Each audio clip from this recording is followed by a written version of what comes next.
Hello, everybody. Pop culture curator here. So good to see you. It is a Saturday afternoon slash evening, depending on where you are.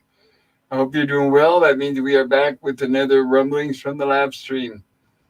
First of all, I'd like to welcome PvP. How are you doing tonight, PvP? Not doing bad. Not doing bad. Can't complain. Yeah, it's been an up and down week actually, Pop. But I won't go into any details here because I don't want to like to talk too much personal stuff on the live stream. But it's been an interesting week. I'll say that. But overall, I mean, I guess anytime you make it to Saturday night and have a bit of fun with friends, that's a good thing, right? Yes, he is. And like the great Rodney Dangerfield used to say, "Oh, it's been a rough week, rough week, rough week, but it's better now. It's better now." Yeah, something like that. And Yeah, yeah. I don't know if we'll get anybody tonight or that many people because I know it's Easter weekend. So a lot of people are busy. I think most people are going to stop in tonight are going to be us single old guys with no kids and no family, I imagine. Or Yeah. I wonder bachelor, if pretty much it'll be a bachelor night. Yeah, could be. I wonder if Stone Racket is out there. Hello, Stone Racket, if you're listening.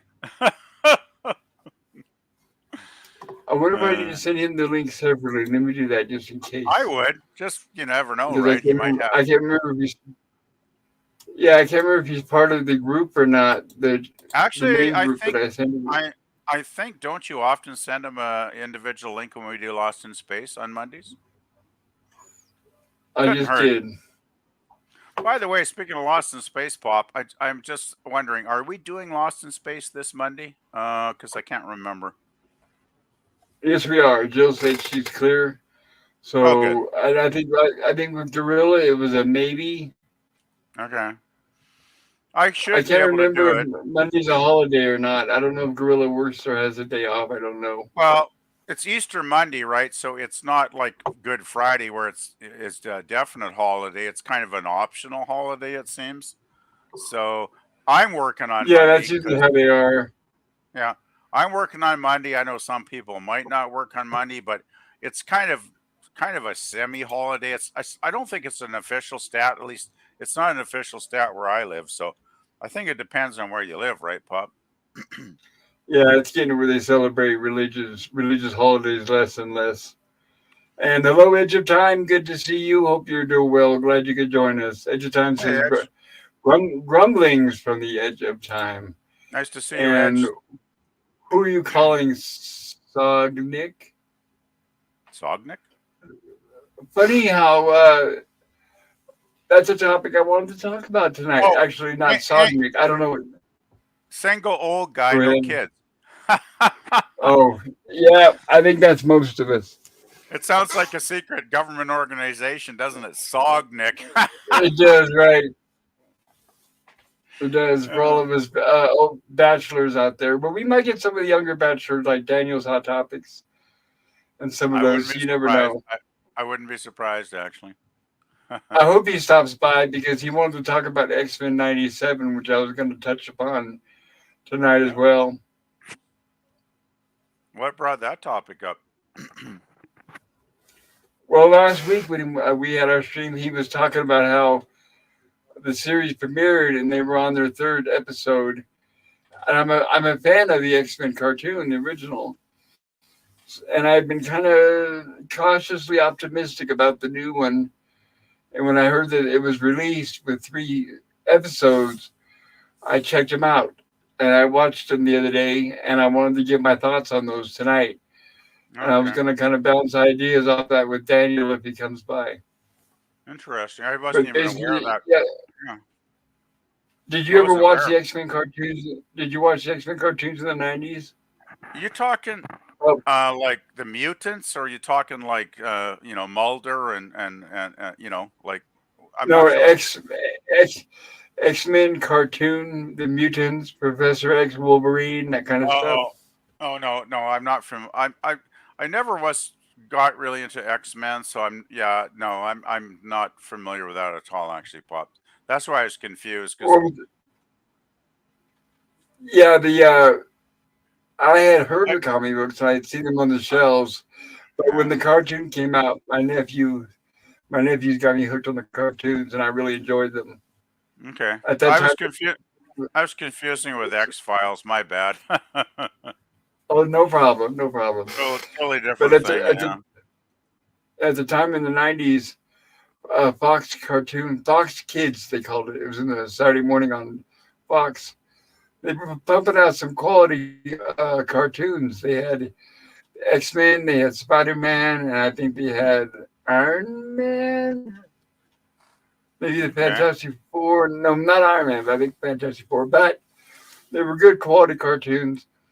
And what do you? I know you're. Excuse me. I know you took art in school. Are you a fan of cartoons? Am I a fan of cartoons? Well, I like some cartoons. Which ones Depends are how you good they. fans of? Well, I'm of course I go back to the vintage stuff, right? Like I mean, my earliest cartoons I think are great are the remember the Fleischer Brothers Superman cartoons? I guess back in the Oh 30s and yeah, 40s. still Like, they still stand as some of the best ever produced. oh, those are fantastic. I discovered those maybe I don't know 20 years ago or whenever it was now, and I like they're all on YouTube by the way I believe, and they are absolutely phenomenally high quality, excellent cartoons, and they really respect the 24 Superman. frames a second. Yeah, and Yes, totally respect the Superman mythos. They totally get what Superman's actually really all about. Lois Lane's cool in the cartoons. Great bad guys. I mean, they're like what 8 minutes long. They pack more quality into 8 minutes in those cartoons than most 2-hour movies would these days, right? yes, yes. And the So, music was uh, amazing too. The music was really oh, good. man, when Superman would change into his, his tights and his cape and those like da da da, it's like, yeah, here we go. And it's good because he had Clark Kent and he had Clark Kent and Superman, and they even had the personas back then, the two separate personas completely. Yes, And I loved it because his voice would change. He would be like, "This is a job for Superman," and his voice would change as he changed into Superman, and it was exactly. always great. Yeah, that's what always bugs me about people who say, "Well, how come Lois doesn't see that Clark Kent is Superman because it's just the glasses?" And I'm like, "You don't get it, do you? You just don't get it. It's like it's And those are all people that are just they'll never get it right. they never will, right, Pop? It's like No, it's not just the glasses; it's the way he carries his body. You know, when he's Clark, he's like kind of slumped, and when he's Superman, he's totally yes, not slumped, right? And the voice is which totally different, yes, and like, yeah, which Christopher Reeve helped portray perfectly in the movie. oh, that's why he's You always could going to see be that my favorite. right, My yeah, favorite live action Superman will always be Christopher because I mean I remember I saw the was it 78 I'm thinking the first movie. yes, Um, 78, yes, Yeah, I went to the theater and I was a big Superman fan, like, cause I as a me teenager, too. I devoured the Superman comics in the '70s as a young person, right? I every month I'd buy Action Comics, I'd buy Superman, I'd buy whatever I could get my hands on. I read it voraciously every month for years and years, like since from the early '70s onward. And when I heard there was a Superman movie coming out with Christopher Reeve, I was like, okay, I'm got to see that. So I went. I'll never forget, bought my ticket, plunked myself down in the theater seat, gigantic screen. My old hometown was a beautiful old theater with a huge screen, and of course the music, the John Williams score starts. Da, da, da, da, Meaning da, title in black and white with the curtains da, opening and the yeah, Daily yeah. Planet. The Daily Planet, yeah, yeah, and it's like da da da da da, with the music, and I'm like, oh, this is gonna be good, and it was. It just got better and better, and it's like Krypton, and they went back to the whole mythology with Jor-El, and the whole Yep, planet exploding, and the Phantom Zone villains, Smallville. Smallville, and Ma Pa Kent, and it was so faithful to the mythology that I'd read in the comics over the years. I was just totally just swept away, blown away. I just was totally caught up in the movie, the story. And Yep, Christopher, of course, was a magnificent Superman. right, and the cinematography and was taken seriously.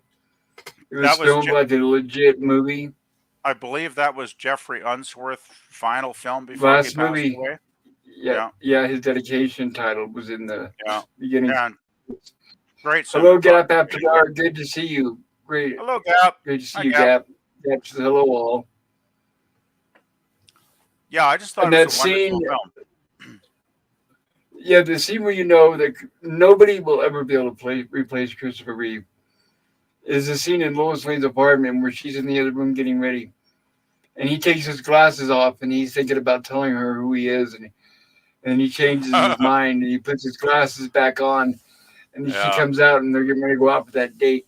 You could just tell that's Superman in a nutshell right there. He switches yeah, from Clark Kent to Superman without saying a single word right there on screen in front of our very eyes, almost like Jekyll and Hyde. yeah. He just has to slightly change his. I don't know if it's his body language or it's just His so subtle. posture, everything. Yeah, it's hard to nail it down though, because as you say, I think he says something like maybe he says like a word or two, like Lois, and he doesn't say much else, right? But Well, it's just he says it. He says it not very loud, and she doesn't hear it because she's so fascinated because she's just gotten back to flying with Superman. She's not yeah, listening to him anyway. exactly. But it's so subtle. It's like I totally get what you mean. It's just like that to me was one of the scenes that sold me as Christopher being my favorite Superman forever because his performance was so subtle when it needed to be subtle in a scene like that, and yet when he had to be powerful, when he had to be like flying through the air and saving people, and at the end when he's got to save the train from being derailed, and he's going through the Earth's crust when it's all molten lava, and like he's so powerful and strong in those scenes when he has to be right, and Yep. he's like, wow, what a great all round, totally, all round performance by an actor. Like I'll always love that film so much, Pop. I still remember the first time in the theater sitting there. I was like, "Who's Christopher Reeve?" And I was thinking, "Okay, Marlon Brando. Okay, Gene Hackman. Yeah, I know who that is. All right, I recognize Mario Puzo's name from The Godfather." And then it Right, said, "And Christopher Reeve," and I was like, "Okay, whoever that is." But then as soon as he stepped on screen, it's like, "Okay, yeah, that's Superman." Gap exactly. After And Dark says, "Hey, Pops," and DVP. And I hello, gap. DVB. DVB says, "Hey, Pops." Hey, And Gap DVB. After Dark says, how's everyone doing? We are doing great. I don't know why, but we're talking about Superman to Yeah, start off our stream. we're having fun tonight, Gap. Hey, anybody want to join the panel? By the way, guys, Yes, just there is a saying. link if you want to join. And Gap After Dark says, "Hey, DBB." And DBB says, "Hey, Gap." And hello, Suzanne Eckstein. I hope you're doing well, Suzanne. Hey, there she She says, is. "Hello, Pop." Gap, hello, she says. And Gap says, "Hey, Suzanne." And Suzanne says, "DBB, hello." And DBB says, "Hey, Suzanne." There it is. I was waiting for that. PvP. Hello, dear. Hey, Suzanne. Hello, sweetie. And Suzanne says, "Age of time. Hello." Always look forward to when Suzanne's here. I knew Suzanne. I And just Gap, knew Suzanne would show up. I just had a feeling. you can't have a proper stream without Suzanne. That's right. And Gap After Dark says, "Have you guys heard or watched the movie Nefarious 2023 with Sean Patrick Flannery? It's really good." No, I have not, Gap After Dark, but I'm always open to suggestions. Tell us more.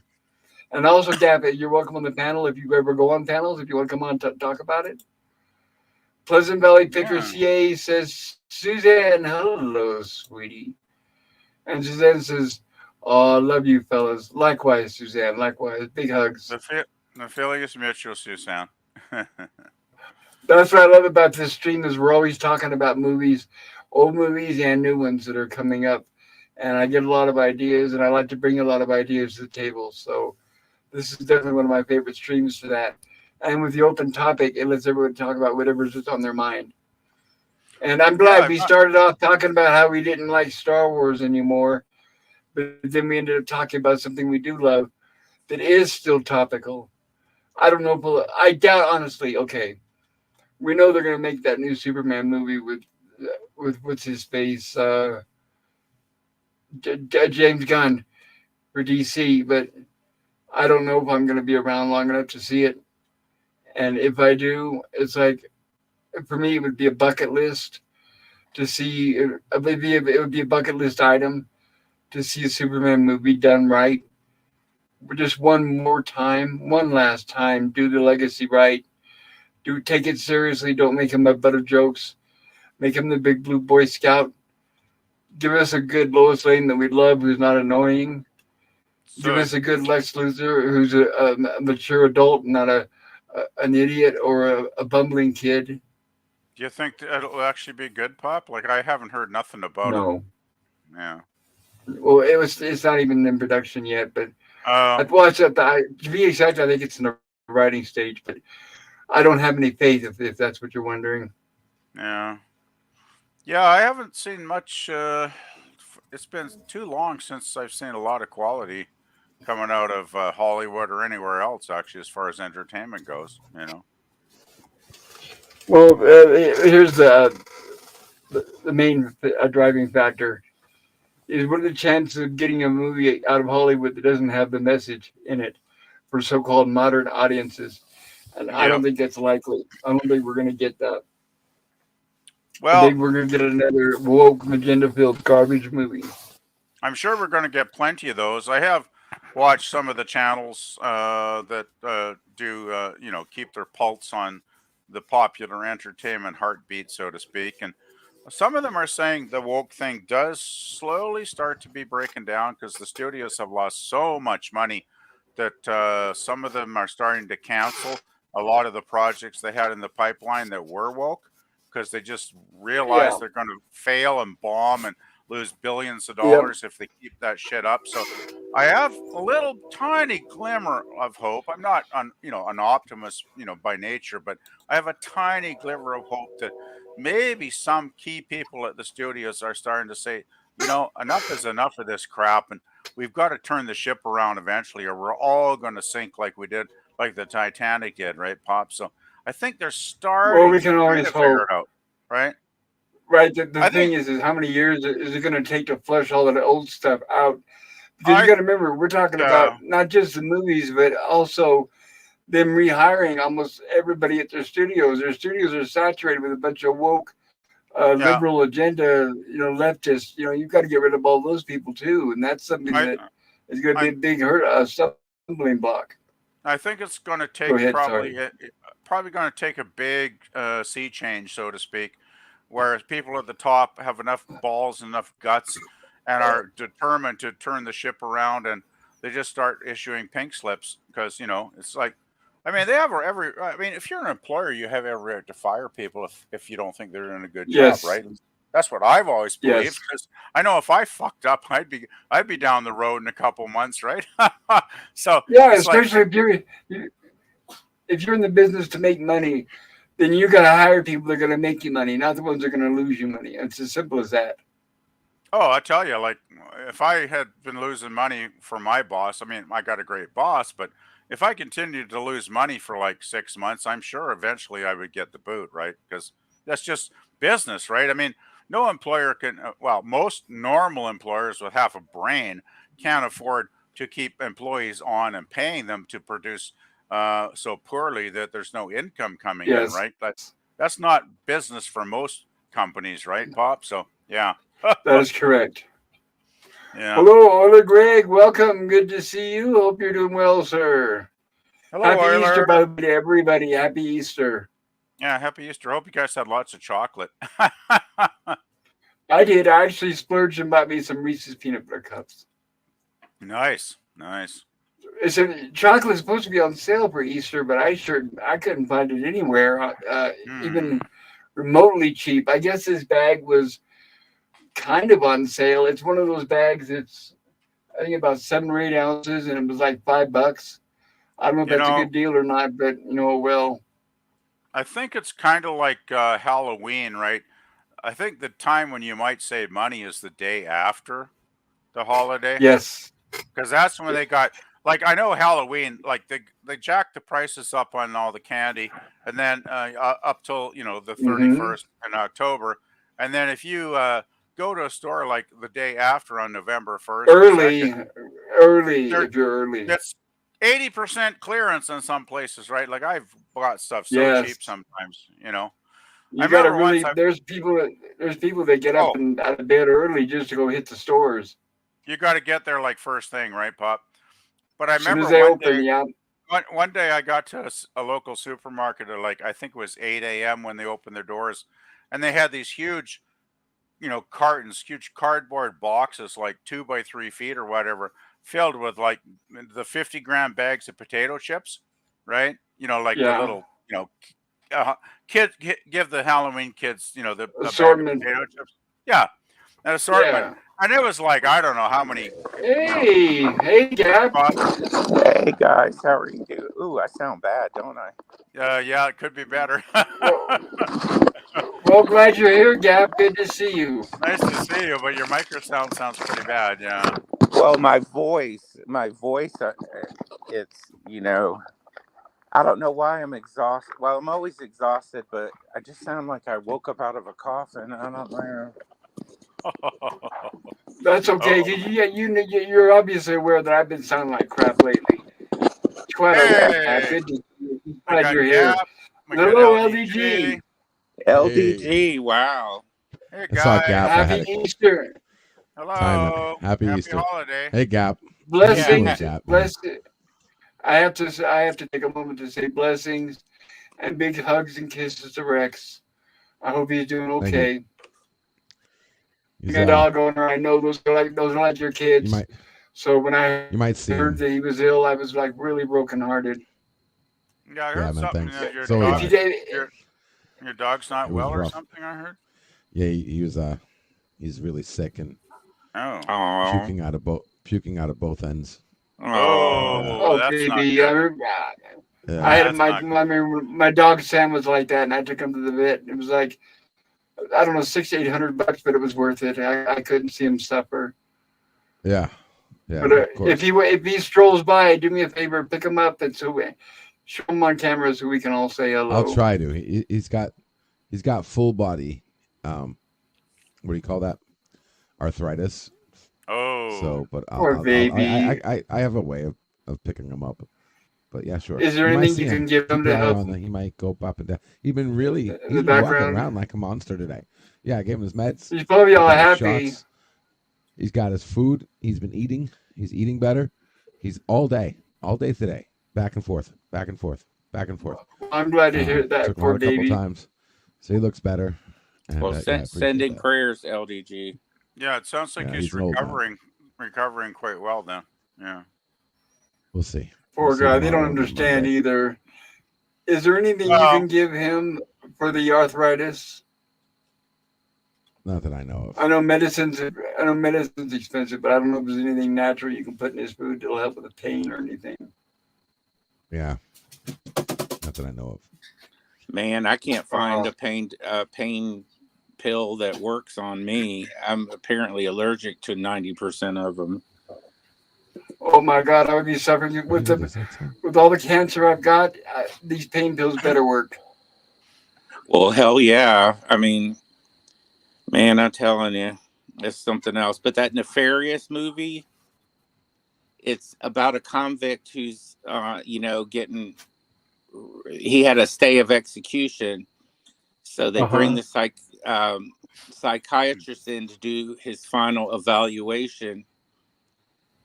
And he tells the psychologist that he's going to commit 3 murders. And the movie is really good. Let's just say it's, without giving it away, and the ending shocked the hell out of me. It's good versus evil. And Well, Sean that sounds Patrick, good. That's go ahead. sorry. Go ahead. Oh, I was it's gonna say Sean, that's the age-old tale. It's always interesting when you have good versus evil. but this is, I mean, Sean Patrick Flannery. Oh my God, he knocked it out of the ballpark. I mean, whoa. I mean, I was just like so engrossed in this, and then at the ending, it shocked the hell out of me, and I was like, "Damn!" And I gotta watch something else, or I asked my mom. I said, "Well, they asked me to come on the stream." She's like, "Go ahead." I said, "Well, what if you're sleeping?" I said, "I'll be talking." She said, "That's okay." She said, um, uh, go ahead and decompress after watching that movie, because I watched The Exorcism of God the other day and I couldn't sleep. So I was like up at 3 o'clock in the morning watching a comedy show so I could go to sleep. Yeah, Well, when you said sometimes you couldn't sleep, is that for the good reason or a bad reason? Was it good or bad? The exorcism of God. I thought it was pretty good. I mean, it's an old trope, but again, you're surprised at the end, and it kept me awake. Usually I fall asleep watching movies, but Right. this Nefarious and The Exorcism of God kept me up.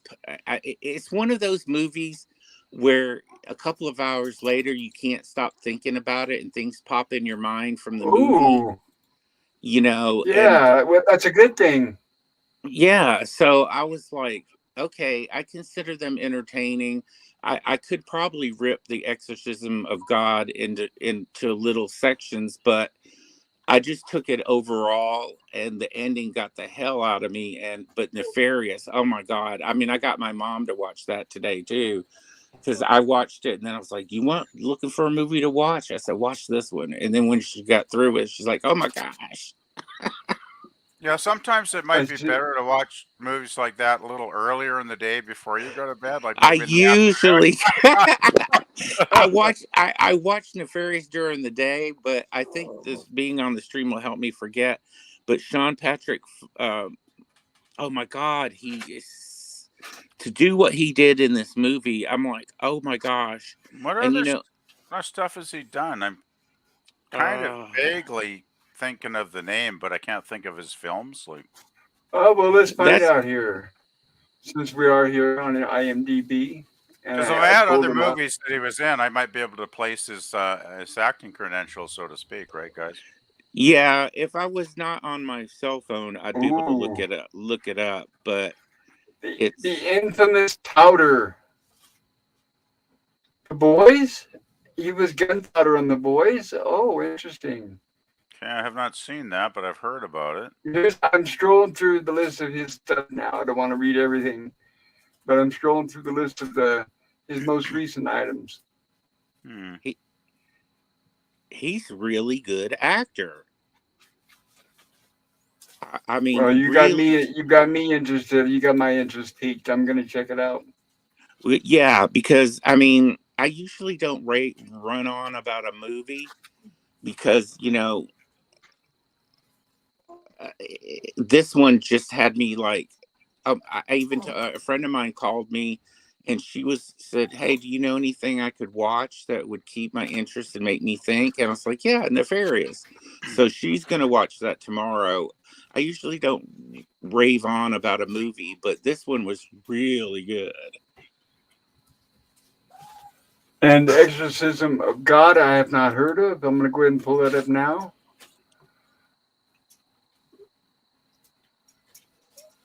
And Okay, the scene. so sorry. Go ahead. The way where they filmed it, I'm not sure, but it harkened to those old Italian Spanish horror movies, Right. you know, and this is a unique concept because I've never heard about exercising God, and the movie deals with that, and it's like, oh my God, and then the ending was poof. I was like, what just happened? Let me rewind that again. Oh, looks like it says here an American priest working in Mexico is possessed during an exorcism and ends up committing a terrible act. 18 years later, the consequences of his sin come back to haunt him, unleashing the greatest battle within. And it looks like it's a Mexican produced movie, which I love. Absolutely, I love that. That means that chances are that it's not going to be cookie cutter, paint by numbers, all predictable like the American made movies. So No, Exorcism of God, I'm gonna check that one out too. That's two titles tonight Yeah, that you brought. That Mexican films can be quite eccentric at times, so it could be a definitely interesting watch for sure. Because I've seen some Mexican films that are pretty out there, but they're a lot of fun, right? So yeah. this one is produced really well and it flows. Hmm. And you know his struggle, the priest struggle is like whole crap. You know, I mean, it's it's just, and some of the scenes you're like, oh my god, you know, the act they're talking about, they show that in the film, and it right. and then his struggle 18 years later, and you know it's just like, you know, and they have, I can't remember the black actor that was in there. He was I know you guys have seen him. He was really good in it too. So I've been on a religious movie kick lately, so you know, Well, tomorrow it's a I'll good watch 10 Commandments. good weekend to do it. Well, I'm sure that ABC or whatever is probably showing the Ten Commandments tomorrow night as well, right? Because they always do on Easter Sunday, I believe. So Yeah, I hope so. I either mean, way, I saw that for 50 cents back in the 1960s as a little kid. It was a Saturday matinee. I and kids were 50 cents. I'd never heard of the Ten Commandments, of course. I was like 8 years old. So I put my 50 cents down. I get my popcorn. I go sit down at my local theater was a huge old style giant theater screen, and the Ten Commandments comes on, and I'm literally blown away for the next 3.5 hours watching one of the great films ever made. Right? It's like, wow, this is so cool. And of course, mm-hmm. when they parted the Red Sea, I was totally blown away at that point. Right? And it Yeah. still is. It still Oh, stands as one of the best movies ever made. it's a great They film. tried. They tried. Right. They tried to remake it, and of course, to what disaster? Every time they try to remake any of those, disaster. The remake of Ben Hur, disaster. Forget it. How many times did they remake Ben Hur? I see like 3 or 4 versions of it. Couple, two or three. Yeah, two or three. Same with Ten Commandments. Why bother? Just like it makes a lot about as much sense as when they try to remake Poltergeist. It's like, yeah, that's it. Yeah, try to remake a Steven Spielberg movie. You can do better than him, right? Yeah, well, Right? Wake I up, heard people. I heard they want to remake The Princess Bride, and I think that's one of the most perfect films I ever saw. And it's Oh, like, I don't hadn't do it. heard that. I'll be right back, guys. I'm gonna give my dogs a little bit of food. Be right back. Okay, Pop.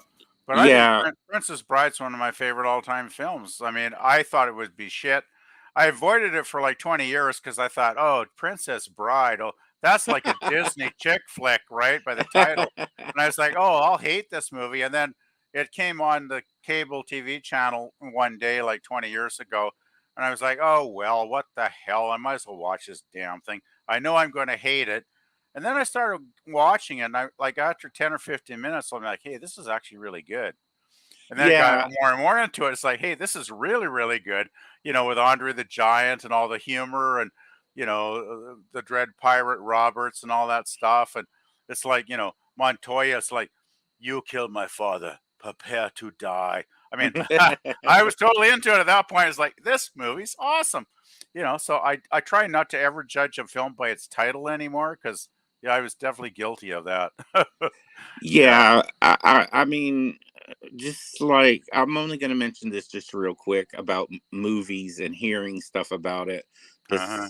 sequel trilogy of Star Wars. I have not watched a lick of it when I heard they killed Han Solo and not and they didn't have Han, Luke, and Leia in one scene together. I was like, I refuse to watch stuff.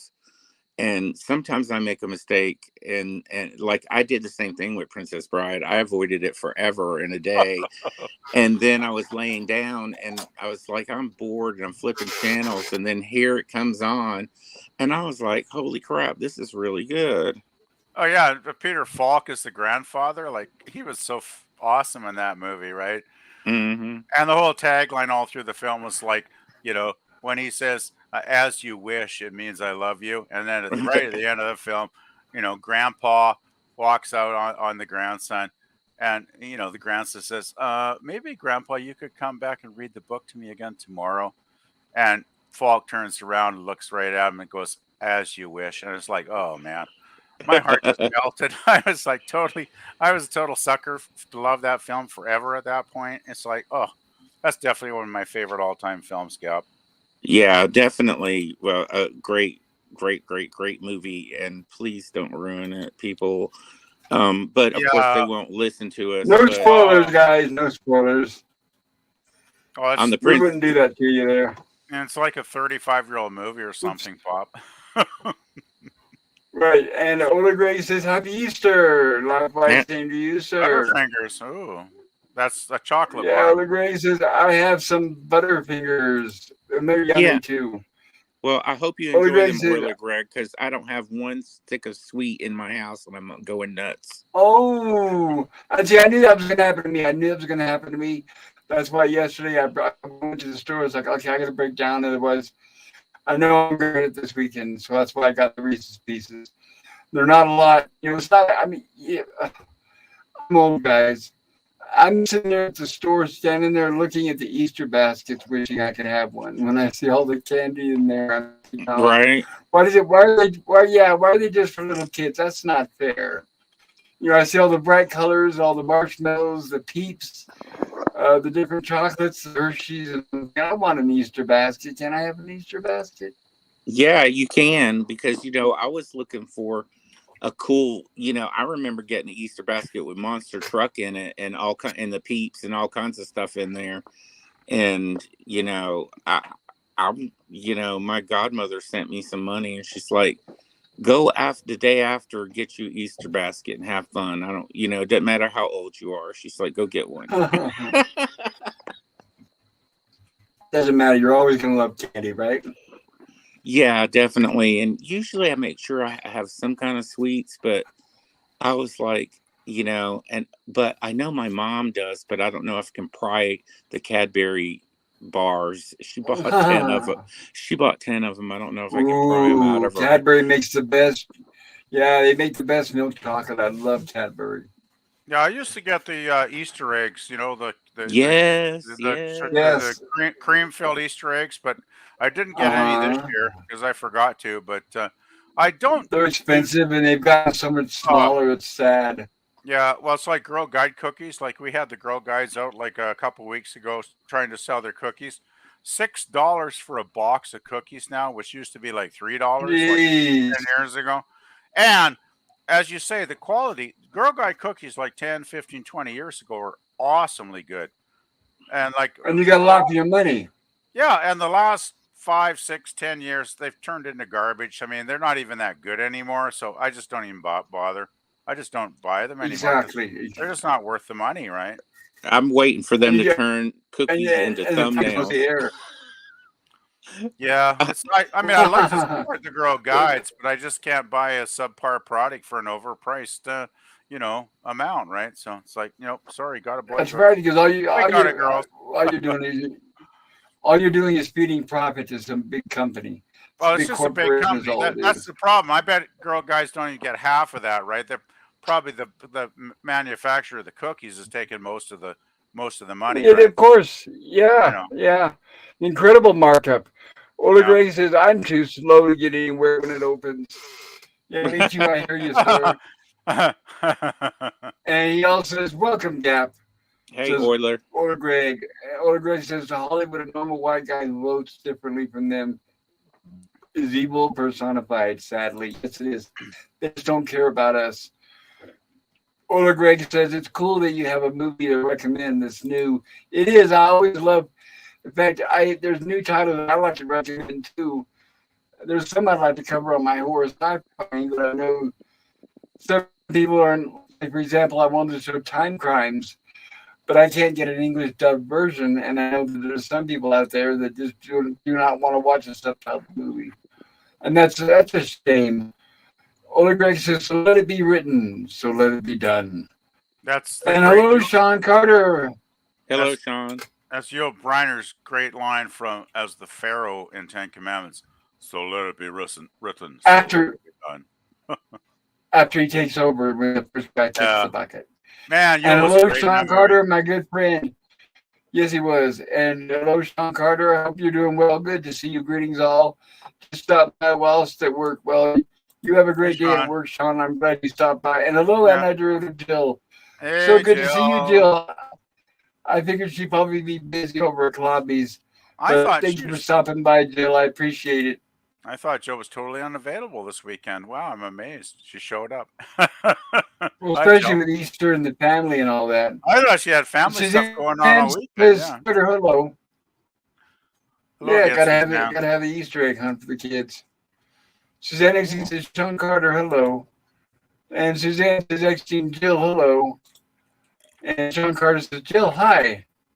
And Sean Carter says, Suzanne Exine, hello. And I drew to Jill says, hey, Suzanne and Sean. And Jill also says, you should buy yourself an Easter basket. Maybe it'll be on sale. I know. And you know what? Don't tell anybody, but I want to go Easter egg hunting, but no, I don't want to get arrested. And on Monday, she says, yes, if there's any left. Hello, Taylor Swift, greater than Disney, Star Wars, and MCU. Jill, and I wrote her Jill. Yes, Taylor Swift came by right at the right time. And Jill says, Matt G. And Anna Drew Jill says, hi. Edge of Time says, they were made by the Keebler Elves. Takes the magic out of Girl Scout cookies. Yes, it does, doesn't it? Kind of like Disney, they take the magic out of everything. Taylor Swift greater than Disney, Star Wars. She says, doing more Larry, and I drew to Jill. She's referring to Leisure Suit Larry, because Jill had a Leisure Suit Larry stream the other night. And PvP says, hi, Jill. And Jill says, I am totally unavailable. I am in the car on the way home from out of town. Well, drive safe, Jill. I know there's a lot of traffic out there. Yeah, watch out for those And, old ladies that are falling asleep there, Jill. yeah, exactly. Taylor Swift says, LOL. But have you guys heard that, I know we were talking about Cadbury. Have you guys heard about the shortage, supposed chocolate shortage that's supposed to be coming up? Hershey's and Cadbury and all them are supposed to be hiking the prices. Have you guys What? heard about that? I No. haven't heard about it, but I wouldn't be surprised because it's like, wow, look at, I don't know about you guys in the U.S., but grocery prices up here north of the border have gone nuts over the last year and a half or so. Like, they blame Same inflation, of here. course, and I suppose inflation has something to do with it, but oh my goodness, like the prices. Luckily, I mentioned that before, right, Pop? I have an awesome discount card at one of my local grocery stores, which actually applies to a second Right. grocery store. I can save like 50-60% a lot of times, on stuff, right? Just because I have the card. But the poor people that don't have the card and are paying like a fortune for a grocery item, it's like I feel sorry for them, right? It's like it's atrocious, the prices, man. You know. And I'm sure the chocolate companies, if they have half an excuse, they'll, probably boost their product by 30-40% in cost. I wouldn't be surprised. Yeah, they're talking about a shortage on the actual cocoa plant. It's like, oh, that sounds so rigged. I had heard a rumor about that a couple months ago, but I didn't pay it too much attention, right? Because I got other shit going on. But yeah, could be. Yeah, they're warning people. In fact, there was some major articles coming out because of Easter, and I'm sure we'll hear more when Halloween comes around. So is it And time I to go to Jill says, go ahead. stock up on chocolate products? I'm guessing then, Pop. Well, you can, but it's always going to be keep it cool, as you guys know, keep it a cool, dark place. No, just And put I it in the go to fridge. Jill says, I never know what happened. Yeah, in the fridge will do. That'll do. Jill says, I never know when I'm going to play games. It's unplanned. We just decided to play. And Jill says, if my computer isn't so slow, come on. Yeah, because I click on the chat and it just doesn't move. It's like, come on. Oh, God, my roommate must be gaming again. Oh. Uh-oh. Seriously, I you can't might- even. You might have to refresh or something, Pop. 'Cause I know that happens to me sometimes, and I refresh, and that does seem to help. They say the I need internet. to. Oh, sorry. There it is. See, look how long that took. Look how long that took. Good God. And that just equals stringflation. There, now I just click the next one. Okay, that was a little faster. LOL, says Taylor Swift. Now let me click the next one. LOL. Now it's looking a little bit better. There we go. Taylor Swift says, Laser Swift tonight. LOL. And I'd really Jill. I need to do like LDG suggested and go in there and tweak the modem settings so that hopefully whatever this roommate doing doesn't interfere the rest of us, because he's doing gaming crap.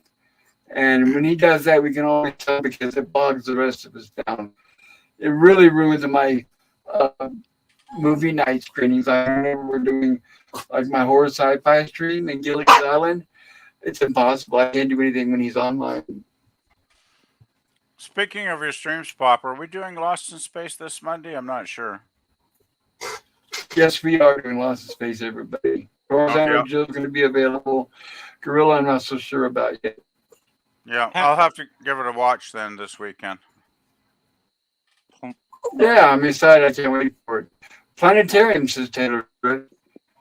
And Jill says, wow, that combines your two favorite things. Good for you. I know you enjoy the planetarium often. And I Drew Jill says, yep. Also, I don't know if you guys have noticed or not, but I've chosen a movie for Tuesday night stream. I didn't get a chance to put a poll up. I apologize, everybody. I know you guys a poll, but I just chose the movie The Mist from 2007. In my opinion, it's a really good movie. Nemesis likes it. I think LDP doesn't like it. Wait, did you? Wait, I didn't know how you were. If you liked it or not. You liked it? I did like it. I've seen better, but I've seen worse. Well, The reason why I picked it is because I've been a lot of you guys have been tuning into my streams. I'm always mentioning practical effects, like last week we did Return of the Living Dead, and like when I do The Thing, and when we did The Fly, and I'm always talking about practical effects. Right. And the reason why I'm doing The Mist is that's going to be a counter. This is a good example of how you can do CGI where it looks good. You know, it's some parts not as good as others, but in my opinion, I think that, and obviously it's open to debate. It's just my opinion. It's obviously open to debate. Wasn't that entire movie just a fog machine? Oh, come on. A fog machine that there were. well, just a fog machine. I mean, that's just it's practical effects, but it's just a fog machine. That's really undervaluing the cast. I mean, I thought the cast was pretty good, actually. Wait. Well, we got the right movie.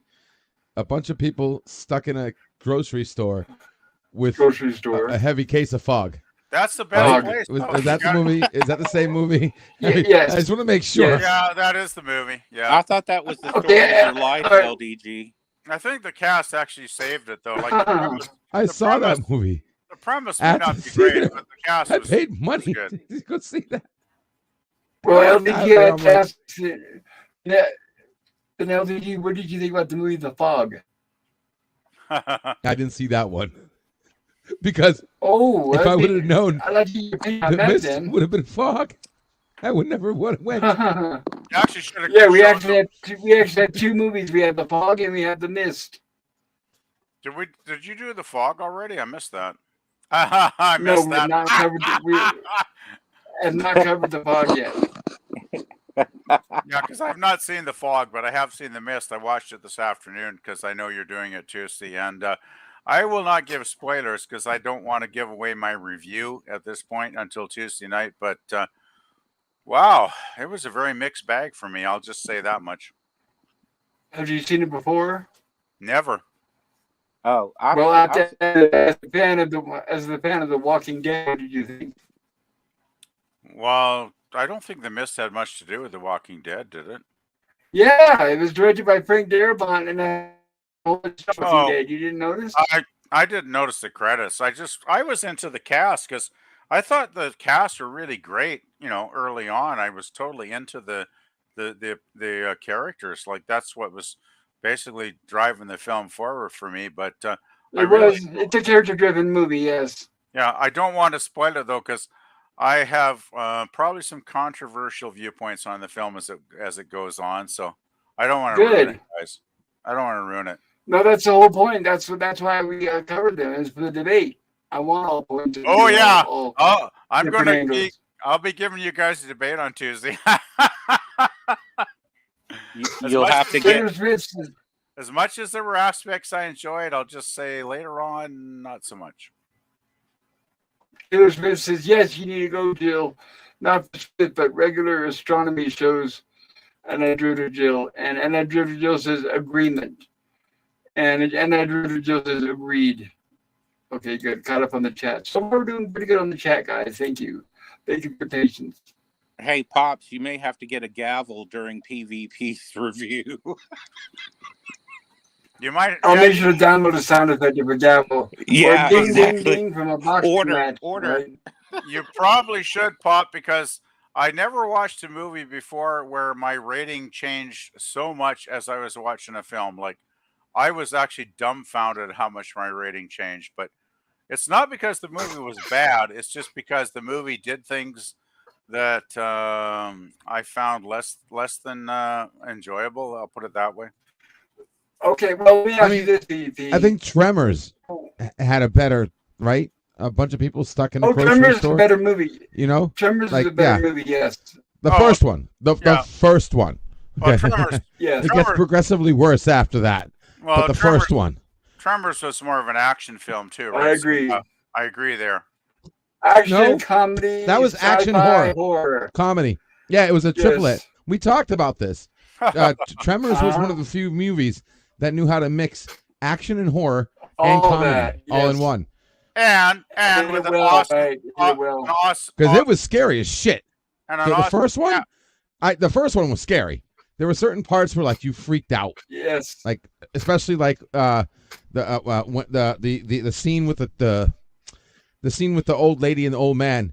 The generator shuts down and the damn thing like swallows a car, a freaking Dr. Volkswagen, Marcus.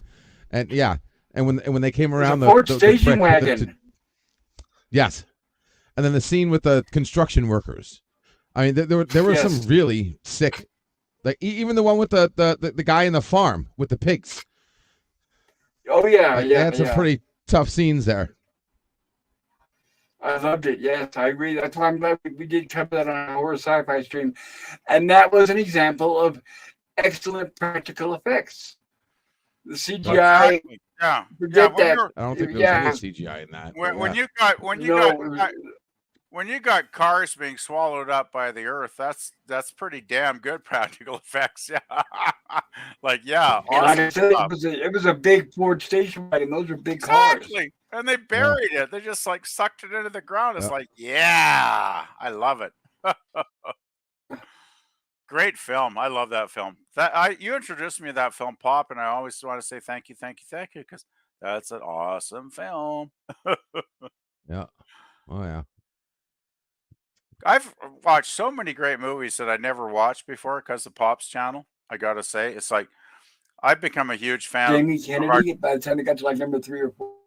Oh man, you know, the Tuesday Stay nights far for away me- from that, but if you're anywhere within the sound of my voice and you hear me right now, stay away from any of the sequels with Jamie Kennedy. The Tremors I sequels, never- that is. Yeah, Yeah. I avoid most sequels just by habit anyway, Pop. So Well, it really took the horror after the first one out, and then it just turned into like Sharknado dumb. oh no, Yes, Oh. camp comedy and all that garbage.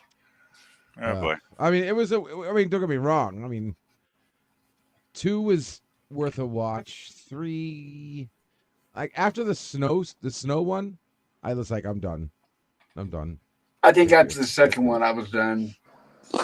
Did you guys? Yeah, I think the second one was the last good one. Did And then you it just see got to the- where it was like just they throwing it at the screen to see whatever sticks, as they say. Yeah. And especially like I said, And then it never when got Jamie Bacon back. Kennedy came along, he eventually did go back. No, like, he I was didn't gone know after that. the first one, right? That's what I'm saying. I don't think they ever got him back, did they? I don't think they did. I know they got a No, few he was other people smarter than back. Like some of them starred. Michael Gross. Uh, Yeah, Michael Gross. the cop guy, and then the partner. Yes, the military Yeah. gung ho guy, whatever. But of Yeah. course, not his wife, Reba McEntire. No, Not she his was wife. only in His the wife first left one. his ass. You Right. saw that coming though. Hello, Jedi Bill. Welcome, Jedi Bill. Good to see you, sir. Hope you are doing well. And say hello to Nina. Jedi Bill says hello, pop culture.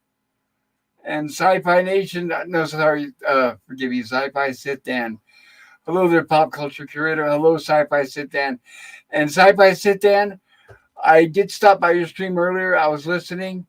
I was lurking. But the reason why I didn't get on your panel is you guys were talking about Stargate, and I'm not very familiar with that topic. So I figured there's no sense in going on there if I don't know what you guys are talking about. Otherwise, I would have been on there. And Sci-Fi Sit Dan says, pop culture curator, room for one more on the panel? Absolutely. There's a link in the chat. Go for it. You feel welcome to join us. That goes for everybody, by the way, everybody. There's a link in the chat if you want to join us. That's what the Rumblings from the Lab are all about. Open topic, open mic, whatever you want to talk about, that's what we're here for. And Jedi Bill says, hello, anti-derivative Jill. Jill's not going to be able to respond very quickly because I know she's driving, but I know she's listening. But yes, I can't wait till Tuesday. I think it'll be a good night for debating. And there he is. Hello, Sci-Fi Sit Dan. Welcome. Hello, all. Hello. Hello. Yo. Hey, PvP, how's it going? As a matter of fact, and we're gonna talk about this on Tuesday night. Is when it comes to movies with practical effects, I can go on and on and on, and I can have a constant list of movies that have practical effects that I think are done very well. But then when it comes to the question, what about movies that use CGI? How many of those look good? And it's Not like many. that. I can't. I think it's a very short list. I don't know. What do you guys think? Sorry, I was away, guys. If you can hear me. I say a We hear short ya. list. I say a short list pops on the CGI. Well, that's one thing I liked about the movie you recommended, The Mist. It was obviously CGI, right, Pop? But it was actually pretty well done, I thought. Well, plus the story Yes. depends on how much money and how much effort they want to put into it too, to make the CGI image either look realistic in the environment or just look at say, hey, like a nice CGI image which is very noticeable, or just keep it Right. basically crap, in other words. Well, I remember. I think it's got a lot to do with how much talent they have on the technical staff too, because some people just don't know how to do CGI if their life depended on it. That's They're exactly not right. really good, right, Pop? So yeah. That's exactly right. That's why.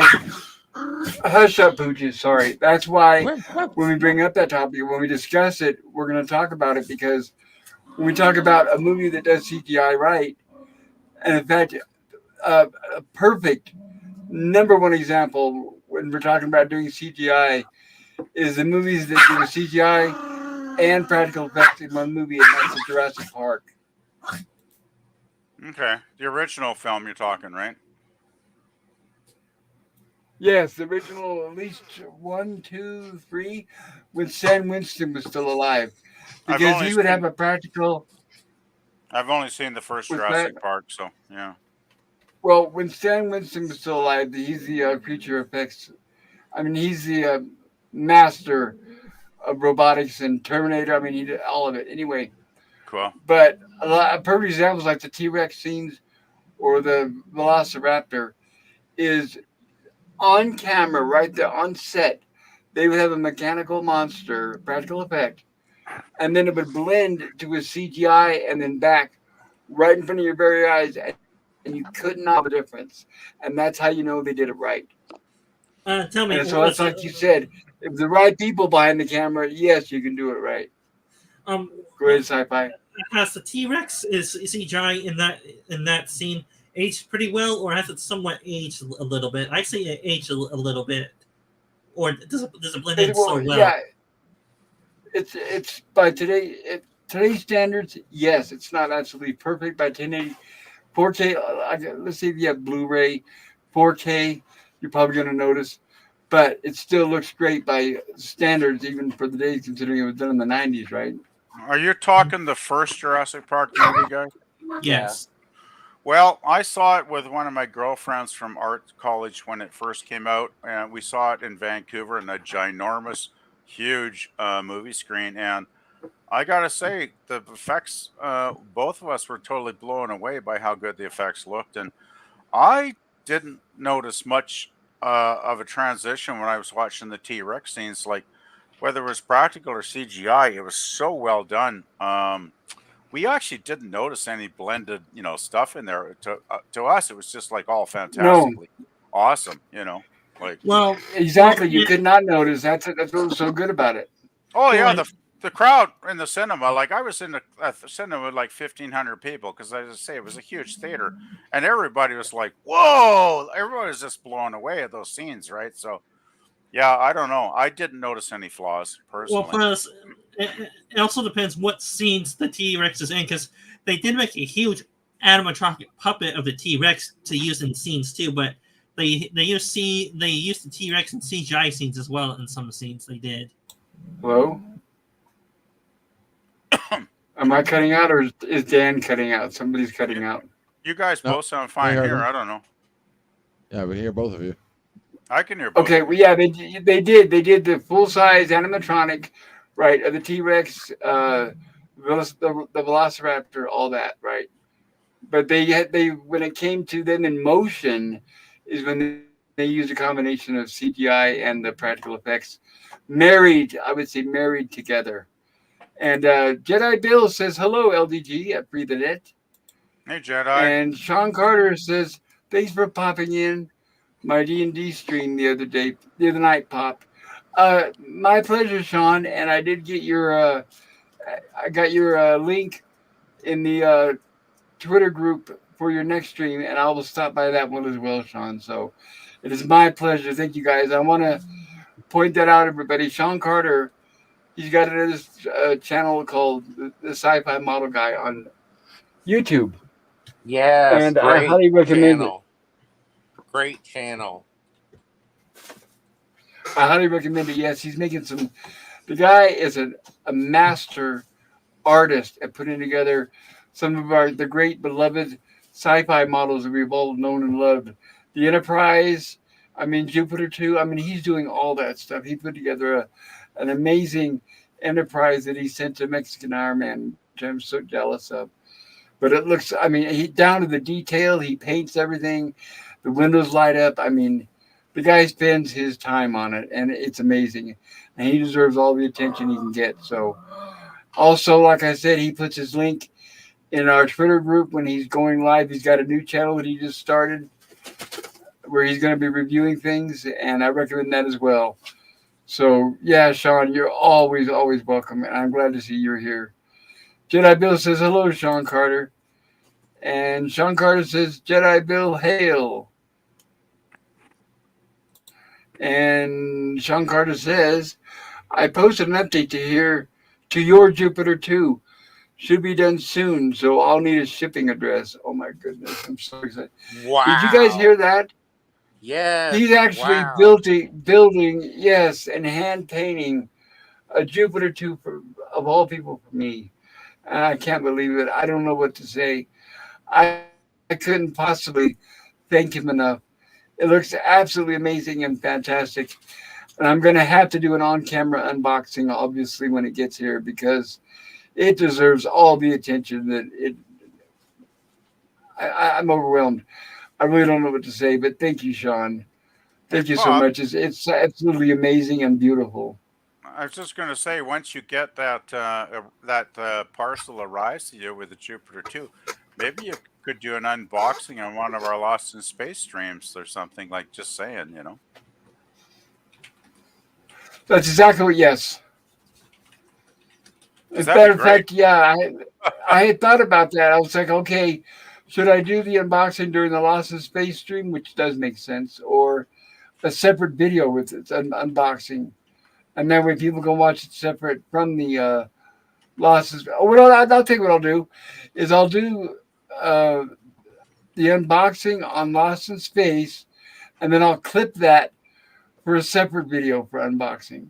That way, if somebody wants to go in and just watch the the unboxing, they can. I just got to figure out how to hide my ugly mug. Well, you could And just show Sean says, the box like a lot of people do. They just show the parcel, and they don't actually show their face, right? exactly right. Sean Carter says, "Oh, that's a good idea, PvP." Well, thanks, Sean. I do And have Edge a of few of Time. them. Yes, he does come up with some good ideas every now and then. Very Edge of Time occasionally, says, yeah.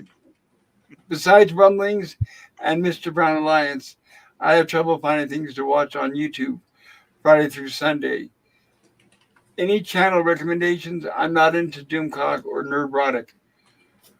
Well, I don't know if you've heard of them or not, but Red Letter Media is a great channel. They're very, very funny, very insightful, knowledgeable. They've got some great reviews, and I highly recommend them. They do the geek stuff like we do. And if you have not checked out their channel, there's going to be years worth of content for you to get caught up on. Also, Midnight's Edge is another good one. They've got a lot of insightful stuff on current day Hollywood, politics, what's going on behind the scenes at the studios. If you look at my channel, Edge of Time, if you go to my YouTube channel, that is, you'll see a page where I have recommendations of things that I am sub to. And if you go to check some of those out, I think you'll be delightfully entertained. There's also a great channel called Rick9G. He covers, I have to shout him out because it's just not a very big channel, but I love him. He's been around for a few years because he covers the 60s TV shows behind the scenes of with trivia like I Dream of Jeannie Hogan's Heroes, I Love Lucy, Gilligan's Island, all that stuff. He covers all that kind of stuff. So Rick9G is an amazing channel. And like I said, for all these links that I'm mentioning, take a look at my, you'll find it on my YouTube channel. I'm not sure what page it's on, but you'll see where it's all my recommendations. And that's where you'll see a lot of these that I just recommended, plus a lot more. And plus also, obviously, all of you on the panel and in the chat, you guys are welcome to recommend more too, if you'd like, if there's anything you guys can think of. And I don't know who Mr. Brown Alliance is. I haven't heard of that one. If you like Star Wars a lot, there's the Spice Runners Lounge on Friday night. And if you like pina coladas. Sorry, anyway. LG's Getting caught in the rain. Pickle in the rain. There's Rogue 5 Cantina on Sunday afternoon, Sunday early evening. Star Wars. If you're into Star Wars, they're really funny people. And then there's the Place to Be Reviews. He does like a variety show or stuff sometimes every Saturday. And, I can recommend a lot of toy stuff because that's all I watch. Except for Pops. I watch Also, to be fair, we have our fellow panelist who's just starting out with a new channel.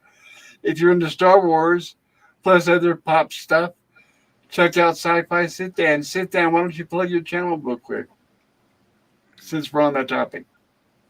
All right, let's see if I know how to do it without causing a bigger mess.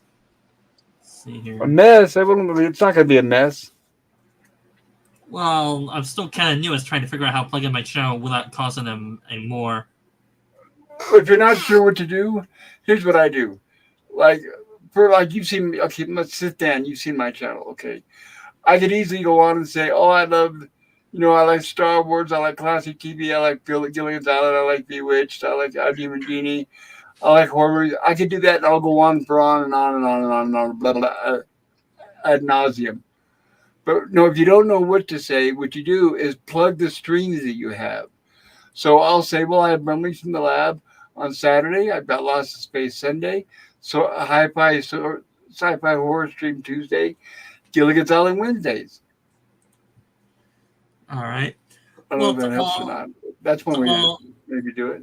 Well, hopefully your bot's working to help me out. Well, to all your chatters and viewers, I hope so.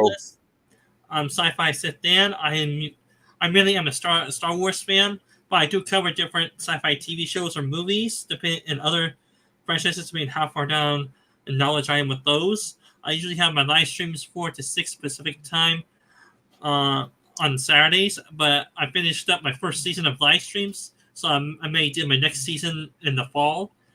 And on my channel, I have different videos of different sci-fi TV shows and movies I discuss. If you want to check out some of my live streams, just look up my channel name and go to my videos or live streams, and there's a list of my live streams if you guys want to check it out. Beyond that, that's all I have to say about my channel. Hopefully it pops up in the StreamYards, because if not, I don't know what else to do. Yeah, my Stream Elements bot, I don't know if it's going to work tonight or not. It was working the last stream, and then it wasn't working the ones before that. So I don't know what's going on. It seems to be not very reliable these days. Shame on you, Stream Elements out there.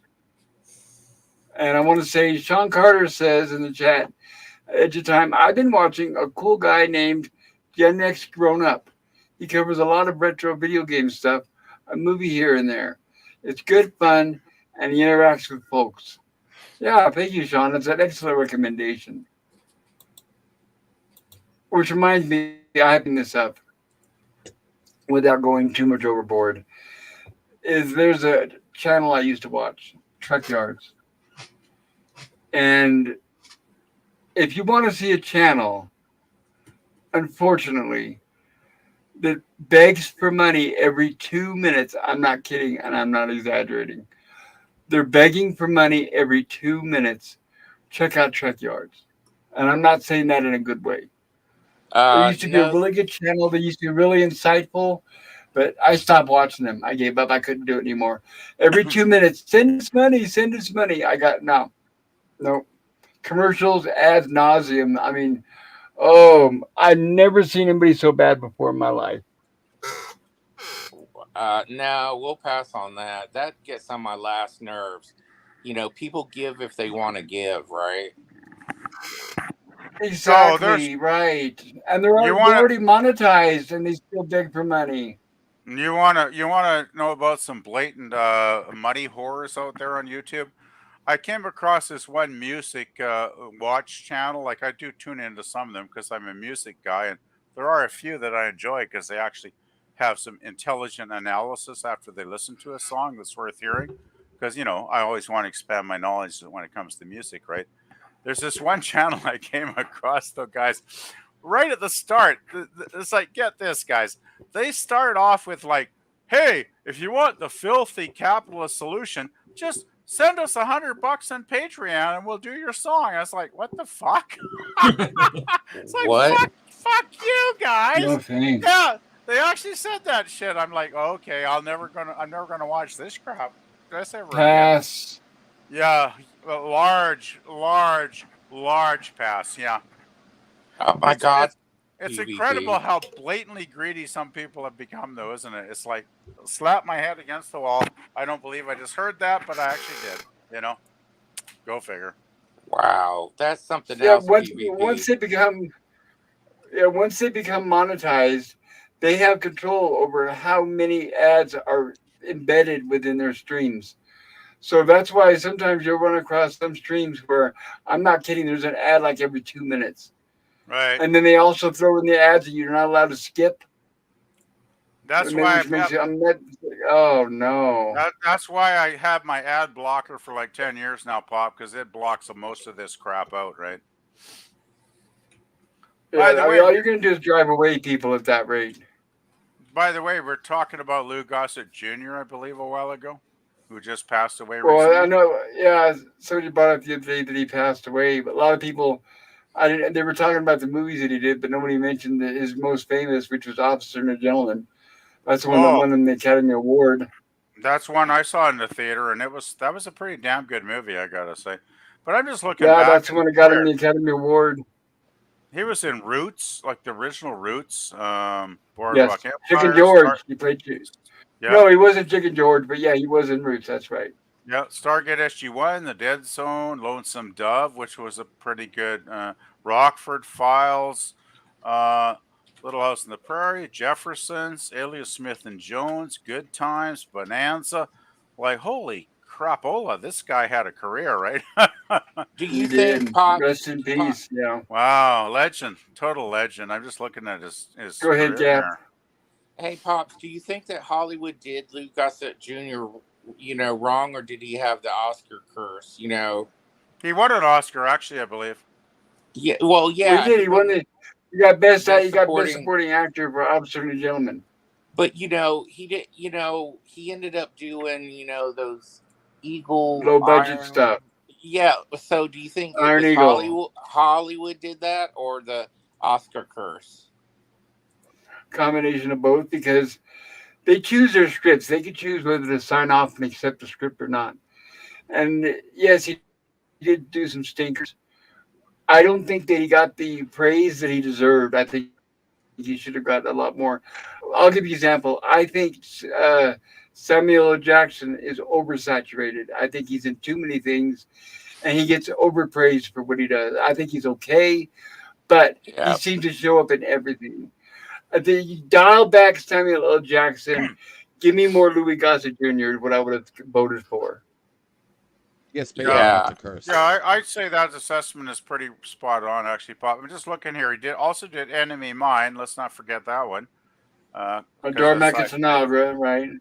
sci-fi fans might know that. He's an interesting little film called Travels with My Aunt, which I think is a cool little film, which you guys have probably never heard of. But yeah, I'm just looking at a lot of his later stuff. Unfortunately, seems to be a lot of kind of mediocre crap, I would call it.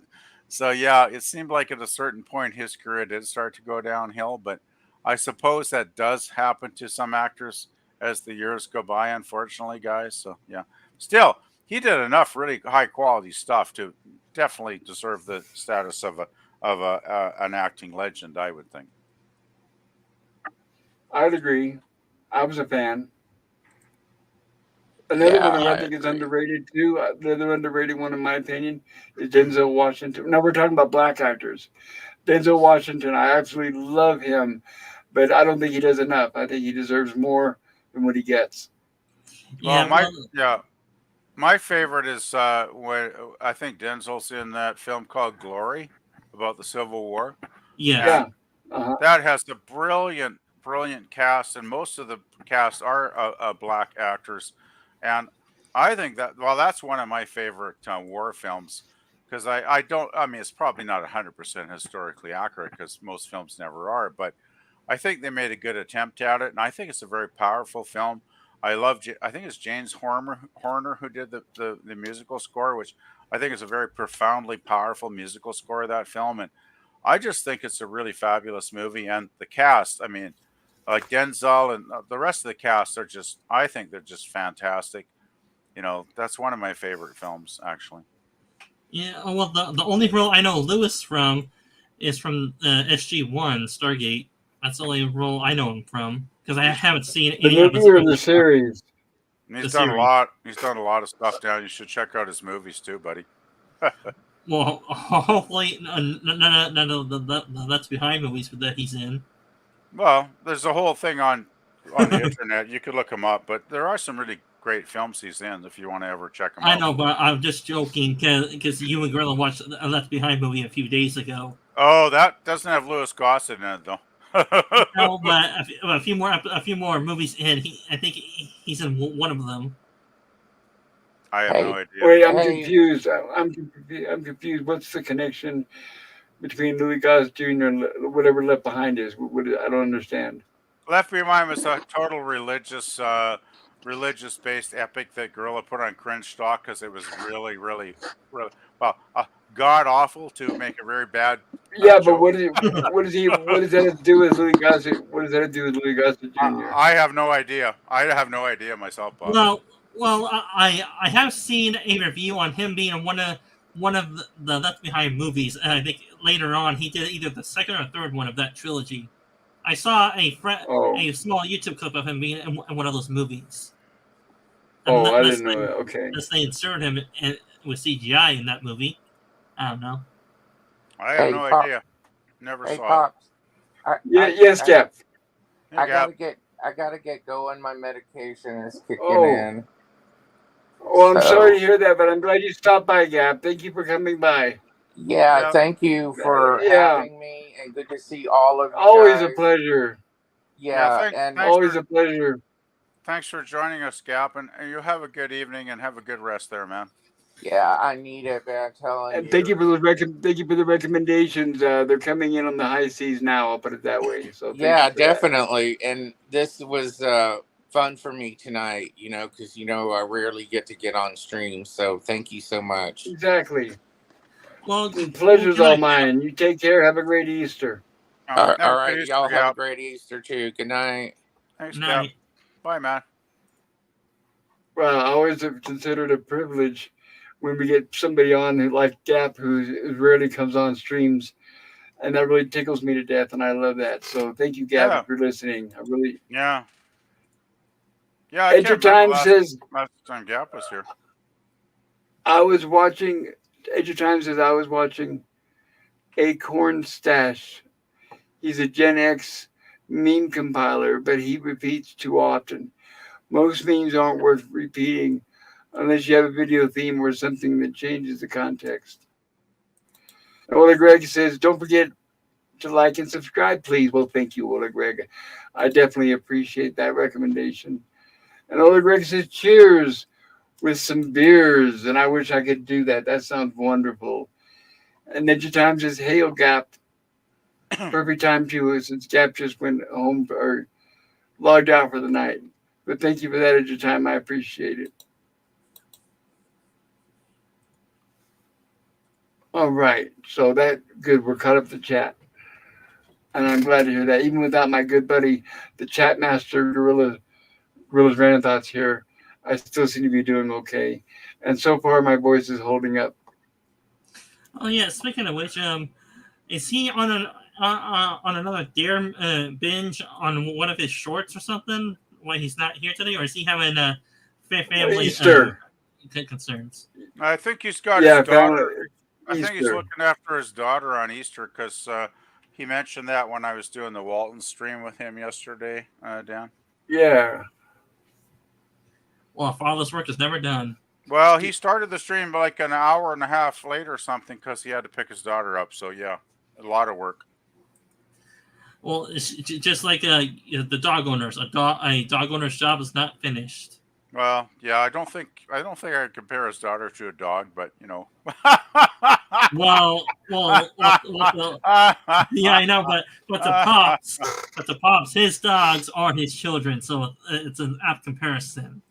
Well, I don't think it is, but I'll disagree this time. I don't think Gorilla would agree with that.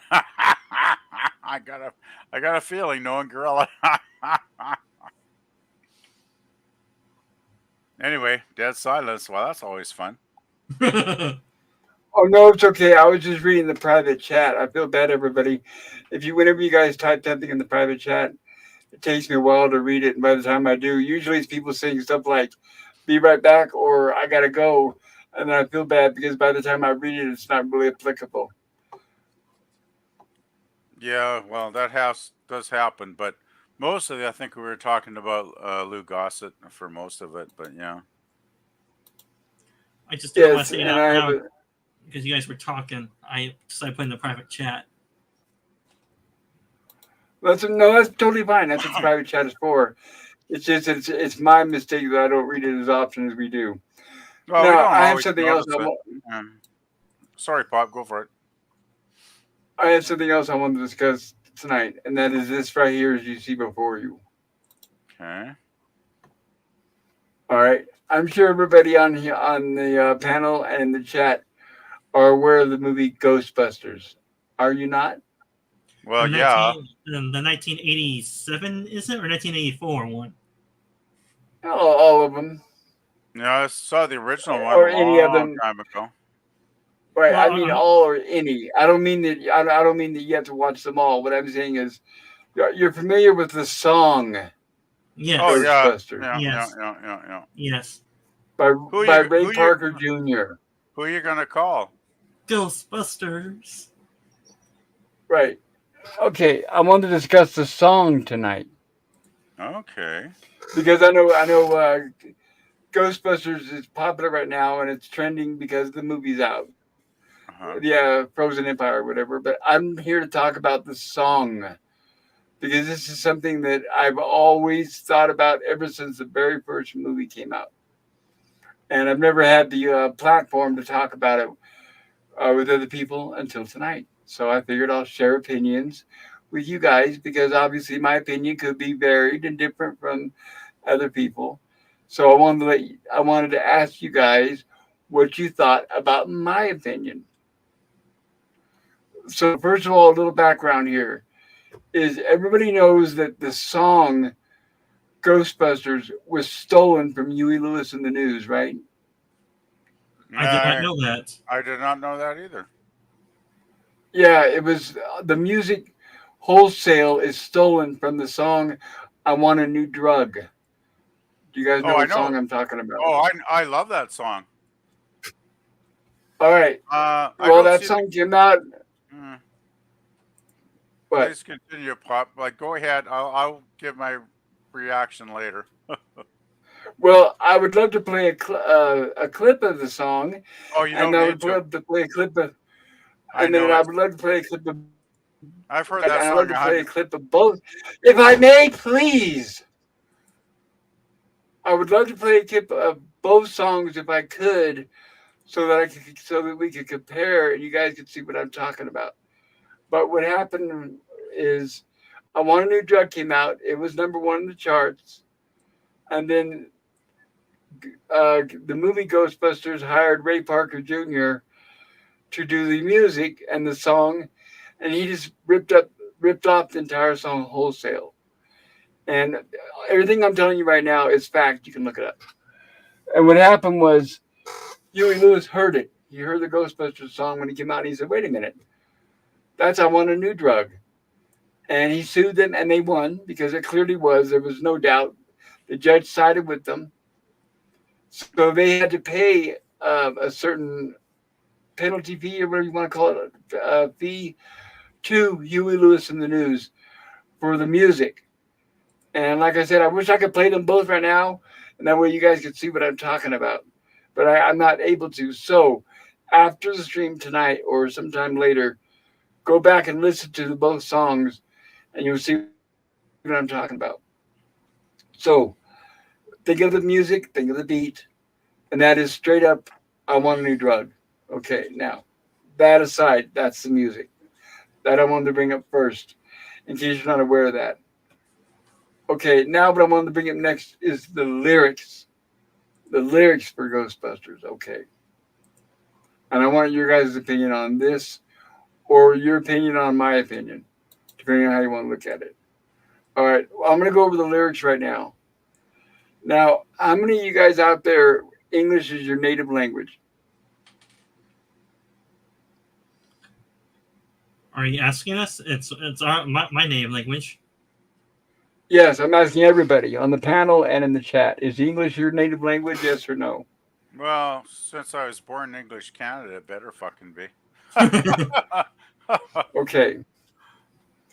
And I've always loved the English language. In school, I I don't know why, but it's me. I was dumb. I don't know why, but I had a dividing line, math or English. I never really liked math as much as I did English. I used to love to read a lot of reading, which helped make me love the English language. But I especially like with math, I'm jealous. Like I would never be able to be nearly as knowledgeable as Anna Dritter Jill. She's a math master, mathematician, master at it, all that good stuff. But I always loved English. Like I said, I loved reading. I even loved Old English. I used to read Shakespeare. We studied it in high school. I even did a few plays when I was in high school. All right, enough of that out of the way. Okay, so what I'm talking about is the English language, and in my opinion, is the butchering of the English language for the song Ghostbusters. Okay. So I pulled up the lyrics here. I don't know if you guys can see them or not clearly.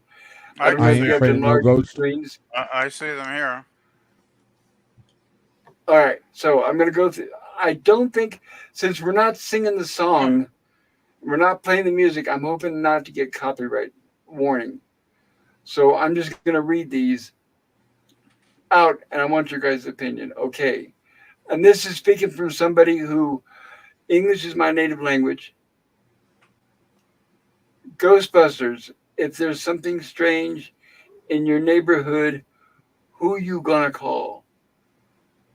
Who you gonna call? Who writes Who like you gonna that? call? I'm curious. It should Who be are you going to? Yeah, there it is. Yeah, exactly Who are right. you It's going just- to? Who are you going to call? Well, if you're not using a your or who are Whore? you, Using who a whore? you're Okay, I'm not the going to whore? touch that one. who you are going to call. Who are Too you many going to syllables. Welcome, call? Daniel. Hi. Welcome, Daniel, on Hot Topics. Good to see you, sir. Who are you gonna call? So, We gonna call? my all right. So my question is, and here's the whole point of the reason why I'm bringing this song up tonight is, in my opinion, it butchers the English language. For those of us that are educated in English, it expects us to dumb ourselves down to sing this song. So, me, especially like I said, you guys know. Later on, I went in on to teach English, and my pet peeve was watching teachers teach this sort of language in the classroom, which I never agreed with. I always hated it. But who you gonna call is not a proper English sentence, obviously. But it's written by somebody, apparently Ray Parker Jr., who apparently does not know the English language or is borderline illiterate. And by writing these lyrics, they're expecting everybody to lower their intelligence. It's like telling an adult with a PhD in physics to act like a 10-year-old and crawl around the ground wearing diapers. So it's like, okay, it's supposed to, you're telling us with knowledge of the English language, who we know we learned, we spent many years in school learning how to read, how to write, how to use grammar, how to use punctuation, and then to expect us to lower ourselves to say, who you gonna call? I'm like, all right, okay, that's just the beginning. If there's something weird and it don't look good, who you gonna call Ghostbusters? And now here's the line that it just, for me, it's like a stab in the brain. I ain't afraid of no ghost. Not only is that a double negative, but can somebody explain to me what it means? Because I can't figure it out. Does it mean that he's not afraid of one ghost? Or he's not afraid of any ghost? I can't Any tell ghost. because Yeah, he's trying to say I ain't afraid of no ghost. Like I ain't afraid of no nothing. Like it means any ghost. I ain't afraid of know, any I ghost. know. Yeah. So I'm wondering But you're right. why You're right. why the fuck did they hire this guy in the first place to write the song for the movie? Because it sounds cool that way. Yeah, but think about only because that's the only version you know. Yeah. This could have been written by anybody and it could have been so much better, but this is the only version you know, correct? Well, it's the only version I of the just film. It's the only version of the film, Pop. So yeah, it's the only version. well it, You know, and it from has the like film. an instinct. It's like, okay, even if I know they said I'm not disagreeing with you. It's a No, I'm completely not disagreeing. murder Pop, of the English. I- Yeah, you're I have completely no, right. I have But no disagreement with Pop. Yeah. if they would have said, I ain't afraid of any ghost, like that just doesn't sound the same. It doesn't have the same ring. You're not thinking about, English etiquette Well, because when remember, you're trying to make a remember song. because remember you're trying to get the lyrics to fit within the sound of a song that you stole. Yeah. Because remember, when somebody writes a song, they write the music and the lyrics, and they write them to go hand in hand with each other. But no, he stole a song, and then now he's got these words he's got to force within that song. Does that make sense? What song do you steal? What? That's new. I want a new I drug. wanted From to- you're listening to the news, LDG. Yeah. I want a new Huh? drug. I want a new What? drug from you. Listen to the I news. Oh, got- that's the song. Yeah, I want a new drug. Yes. Yeah, I want a new. Oh, Yes. never heard of that one. Blah blah blah blah. Oh, it's a really probably their biggest hit actually. One But of them made me nervous. What One you of the- gonna shoot? it's a good. Actually, it's probably my favorite Huey Lewis song because I'm not a big Huey Lewis It's a fan. great Never heard of song. it. Absolutely think great song. It is a great song. Yeah, exactly, Pop. I'll have to Google it So- tomorrow. Give it a listen. All right. So It's a good one. to look at it from the point of view of Ray Parker Jr., Hmm. I'm going to plagiarize a song. I'm going to steal it wholesale, which he did. And then I've got to come up with lyrics that fit in within the framework of that music that I stole from somebody else. So we have the line, I ain't afraid of no ghosts. So he's incapable. My question for you guys, incapable, unwilling to write the line, I'm not afraid of those ghosts. What do you think? Well, so Incapable would I. or unwilling? I mean, unless you had a good beat, you rhymed it right. Like it fits the song it was written for. So if you wrote a whole new song, maybe you can get away with it, but you couldn't just change the word in that song because it would just sound wrong. You know what I mean? Like you said, they're trying to cram it in the notes and everything. They're trying to, cram the words into the beat instead of creating a new song and having it its own, fit its own way. So Well, what I Yeah. would love to see is for someone to sit down, Ray Parker Jr. with a pencil and paper, saying, "Look, I know you wrote the lyrics and all that. That's fun and fine and dandy. Can you write the song as if it was written in proper English? I'm just curious if you're capable of doing that. Do you guys think he is? Yeah, he probably is. I mean, he just is too lazy to not do it or to do it. So you think it was laziness? Possibly, yes. Are you asking me if Ray Parker Jr. is a great songwriter? Well, I'm not asking you whether he's a good songwriter or not. What I'm asking you is, do you think he has a grasp of the English language where he can properly put together real sentences, grammar, punctuation, spelling, that kind of thing? Well, in this song, it's obviously not pop because that's not what he did in the song. That's pretty obvious. Whether he has a great grasp of the English language and all the other things that go with it, I don't know him, so I have no idea. Maybe he's written sonnets for all I know, but I'm not aware of them. So Tell me. Well, that's right. I just stay away from the debate, Pop. Pop, was he in a hurry to write the song? If so, then that does make sense of him Yes. making mistakes. Part of it was a hurry, right? Because they gave him a deadline. Yes. So in that case, his misspelling could be counted as a rush job for getting it out to his deadline, and he probably did not edit it correctly. No, because we're dancing around the elephant in the living room. This song is written in jive. So there's a reason why the lyrics are like they are and they're written the way they are.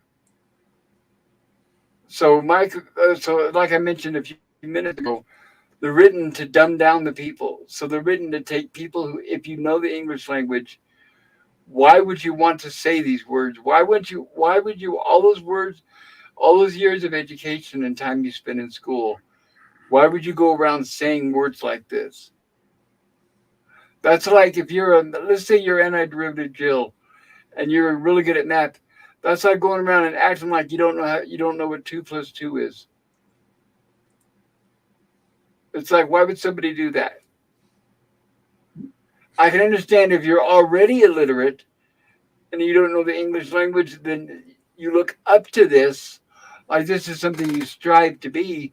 But if you're somebody who is literate and you already have a grasp of the English language, I guess what I'm confused about is why would you lower yourself to talk like this? That's what I don't understand. That's why when I see people singing this song, It confuses me, and I don't know why they do it. That's why, because it's catchy. Because it's catchy. Yes. That's possible. If you're seeing things running through your head, who can you call Ghostbusters? An invisible man sleeping. No, notice there's no G in there. No sleeping. It's sleeping. But don't you love it? It's like I'm loving it. Like McDonald's. Don't you love their illiterate slang, their catchphrase? Because we all know their target audience. I'm loving it. We all know what that's written for. Oh, who you gonna call Ghostbusters? I ain't afraid of no ghost. I ain't afraid of no ghost. If you guys did not know better, what would you guess the grade level of somebody that wrote that line right there? I ain't afraid of no ghost. What would you guess the grade level? 3. Yeah, I agree. Second, third grade. And that's Yeah. coming from an adult. Remember, keep that in mind, guys. That's an adult. An adult who expects people who are educated to lower their intelligence to sing like this. That's what I don't understand. Anyway, if you're all alone, pick up the phone and call Ghostbusters. That's totally fine. I ain't afraid of no ghosts. Oh, I hear it likes the girls. I ain't afraid of no ghost. Yeah, yeah, yeah, yeah. Who you gonna call Ghostbusters? If you've had a dose of a freaky ghost baby, you better call Ghostbusters. Ow. Let me tell you something. Bustin' makes me feel good. Now tell me, I have a question. Does those two lines right there? Let me tell. See, I had to correct myself. I accidentally said "let me." No, let me tell ya something. Bustin' makes me feel good. Doesn't that sound like something that somebody would say straight out of prison? Probably a gangster, yes. See, my point, that's another point of this conversation, is because I think this is an extremely bad influence on kids. That's why I've never been a fan of rap. I think it's a very bad influence on kids, especially because I used to teach English. When you're trying to teach kids English and they're getting out of school and they're going home and they're listening to stuff like this, it totally counteracts everything you do in school. And that's why now, fast forward to today's generation, look how illiterate the kids are. They get their education from TikTok and Instagram now. So you have kids now that think LOL is a word. You have kids that say IMA is a sentence. Oops, sorry. I ain't afraid of no ghost. I ain't afraid of no ghost. Don't get caught alone. Oh no, Ghostbusters. When it comes through your door, unless you just want some more, I think you better call Ghostbusters. Anyway, I'm going to stop it there. I'm sure I'm getting on your guys' nerves. You guys get my point.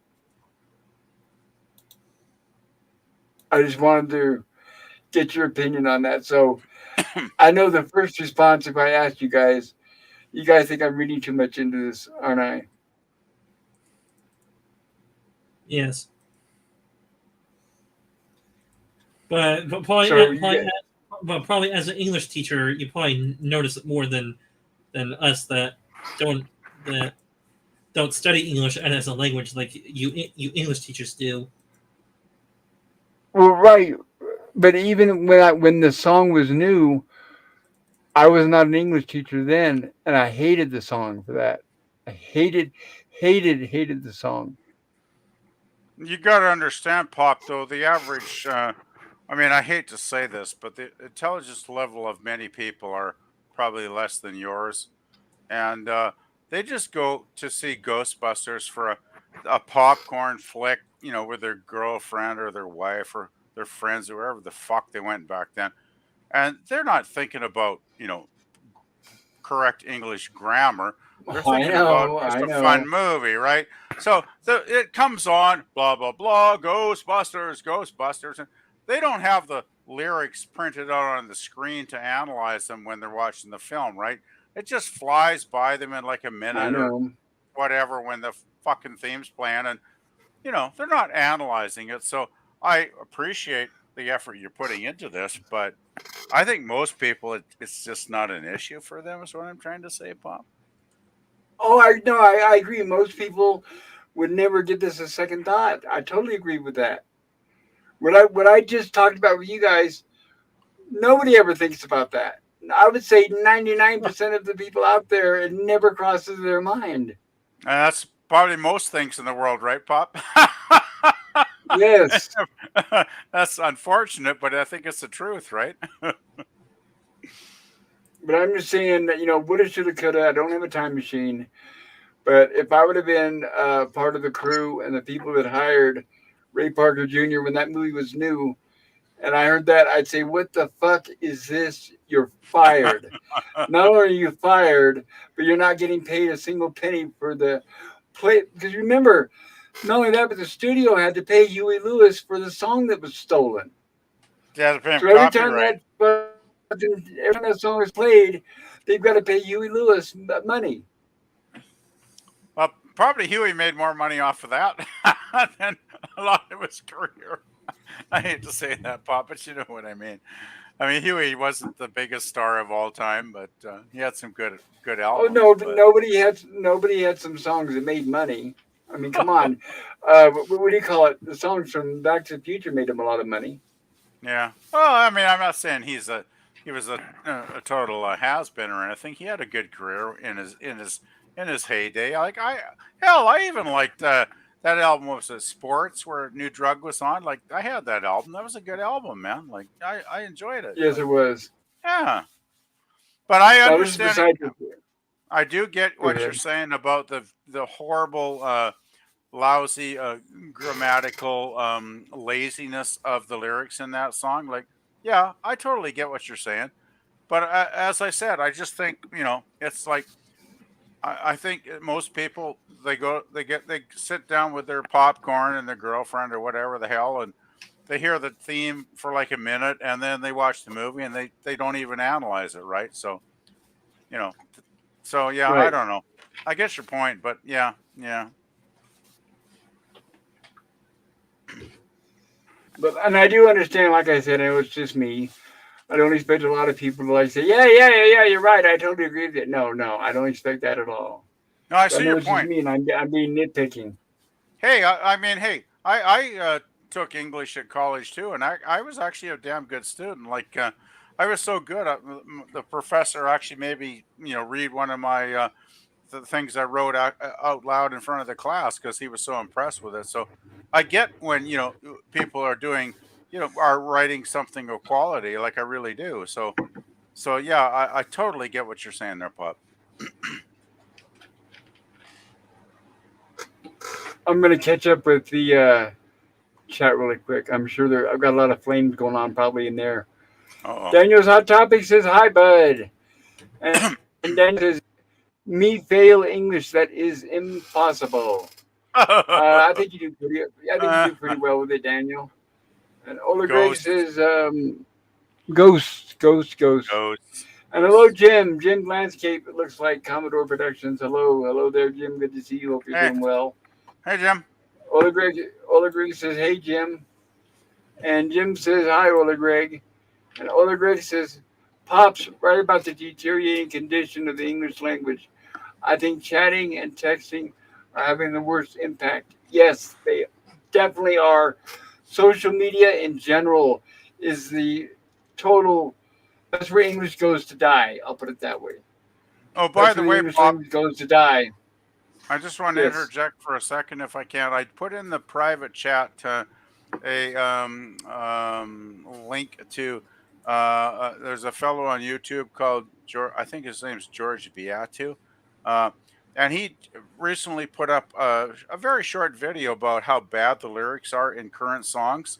And you might want to check that one out because if you think Ghostbusters sucks, ho ho ho, you should check out the one he picked there's been like 500 million views of this song online, and Oh, he read really? some of the lyrics out, and it's atrociously god awful, like beyond like Oh, kindergarten level. Kindergarten students can write better lyrics. Let's put it that way, Pop. So I will check that out. Thank you. yeah, there's Appreciate a it. link in the private for you. And I like Beato because I have subbed to his channel. He's a very knowledgeable guy because he actually has been a music producer for many decades. So he's like an old geezer like us, right, Pop? So he's very knowledgeable of music from the Right. 60s to the present day. So check it out because, yeah, what he has to say is like, oh, it's pretty depressing, actually.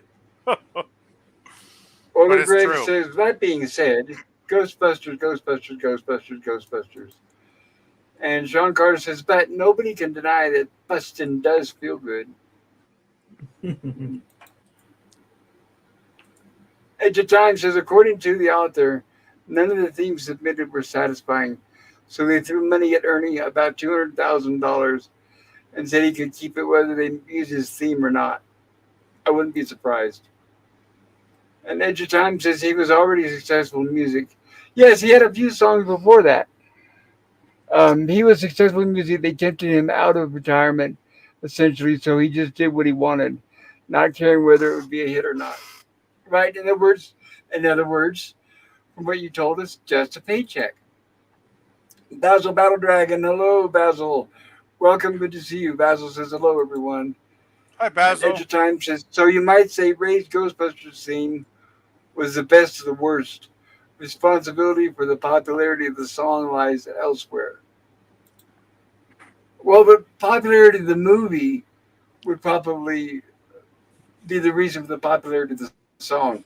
If the movie would have bombed and went nowhere, the song would have went nowhere. Edge of Time says, I just like the lyrics myself, but I'm having trouble getting my tinfoil hat on. I wonder if he knew anything about the movie since I see little resemblance between the music themes and the movie. It probably depends on how far along the movie was in production when he wrote the music. Obviously, sometimes the movie is complete when the composers are able to sit in front of it and compose it, but we don't know if he was able to see the movie or not. Basil Battle Dragon says, I came in late, but I read through the notes here. I have to concur, the English language has deteriorated dramatically considerably since the 80s, I'd say. People were illiterate in 1800s and people were illiterate in 1800s and before. Right. Anybody who's written, if you read anything from the old days, 1800s, 1700s, they were very literate. They used English like an art form. There are so many words they used to use that are totally forgotten by now. It is completely dumbed down, and it's tragic. Ola Greg says Starfleet Academy requires students to speak with proper grammar. Oh, I'm glad to hear that. Ola Greg says, hey, Basil, with a beer. And Ninja Time says, I typed Ernie meaning Ray earlier. Yeah, but we figured that's what you meant. Anytime, that's fine, Ninja Time. And Basil says, and into current day, people think it's cute and makes them seem worldly and eloquent when they use the stupidity of the slang language of the proverbial Old West days, etc. I'd be finding to do. Yes, that's and a whole different topic. Don't get me started. Is the slang in the South? I've been to go to style. Oh, Basil Battle Dragon says, I ain't doing it. I ain't doing nothing, etc. It's unfortunate, but it's never going to change. I totally agree. And unfortunately, it permeates um, pop culture right now. It permeates pop culture. Ola Greg says Pop is building a time machine probably and will be offering free rides soon. Exactly. I was going to say that. You're right, Ola Greg. One way only. One way. Next stop, Willoughby. Hey, Pop, can you take me back to the 1960s as an adult? Because if I knew then what I know now, I could do very well in the 60s. Exactly, right? Ola Oh, Greg says, would you go future or past? I I guess go past. past. Past. Oh, yeah. Because I know the past and I know how to do well in it. Yep. I Jim's wouldn't make the same Landscape. mistakes. Sorry, Pop. Go. Jim's Landscape says new Easter video being launched. Daniel's Hot Topic says, let's talk about the coming solar eclipse. People are worried of the 3 days of darkness. There's going to be no 3 I days don't of think I'm going to darkness, be. Daniel. Well, some people are paranoid, so they're blowing it out of Uh, proportion. yeah, I've But where heard I live, the world's ended like 4 times since I've been alive too, but it hasn't yet. So yeah.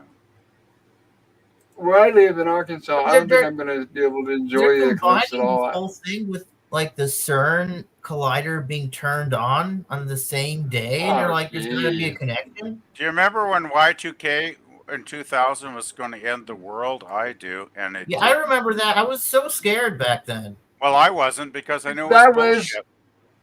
I was a computer tech then, and we all of us computer techs knew that the only reason why that was all came about was to make money for the computer techs. It was All all it was to bullshit. make people panic and buy. Yeah, it was to make people panic and buy new computers. That's all that was Oh, for. I had a great laugh looking at all the crazy, stupid people that were panicking because I was like, you people, you people are just fucking panicking for nothing because nothing's going to change on the first day of next year, and it didn't.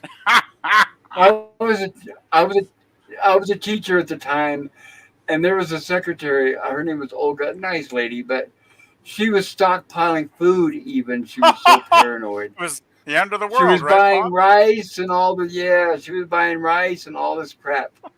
And she would Yeah. always be telling me, you need to do this, you need to do this. I'm like, oh, come on. Oh yeah, planes were going to fall out of the sky.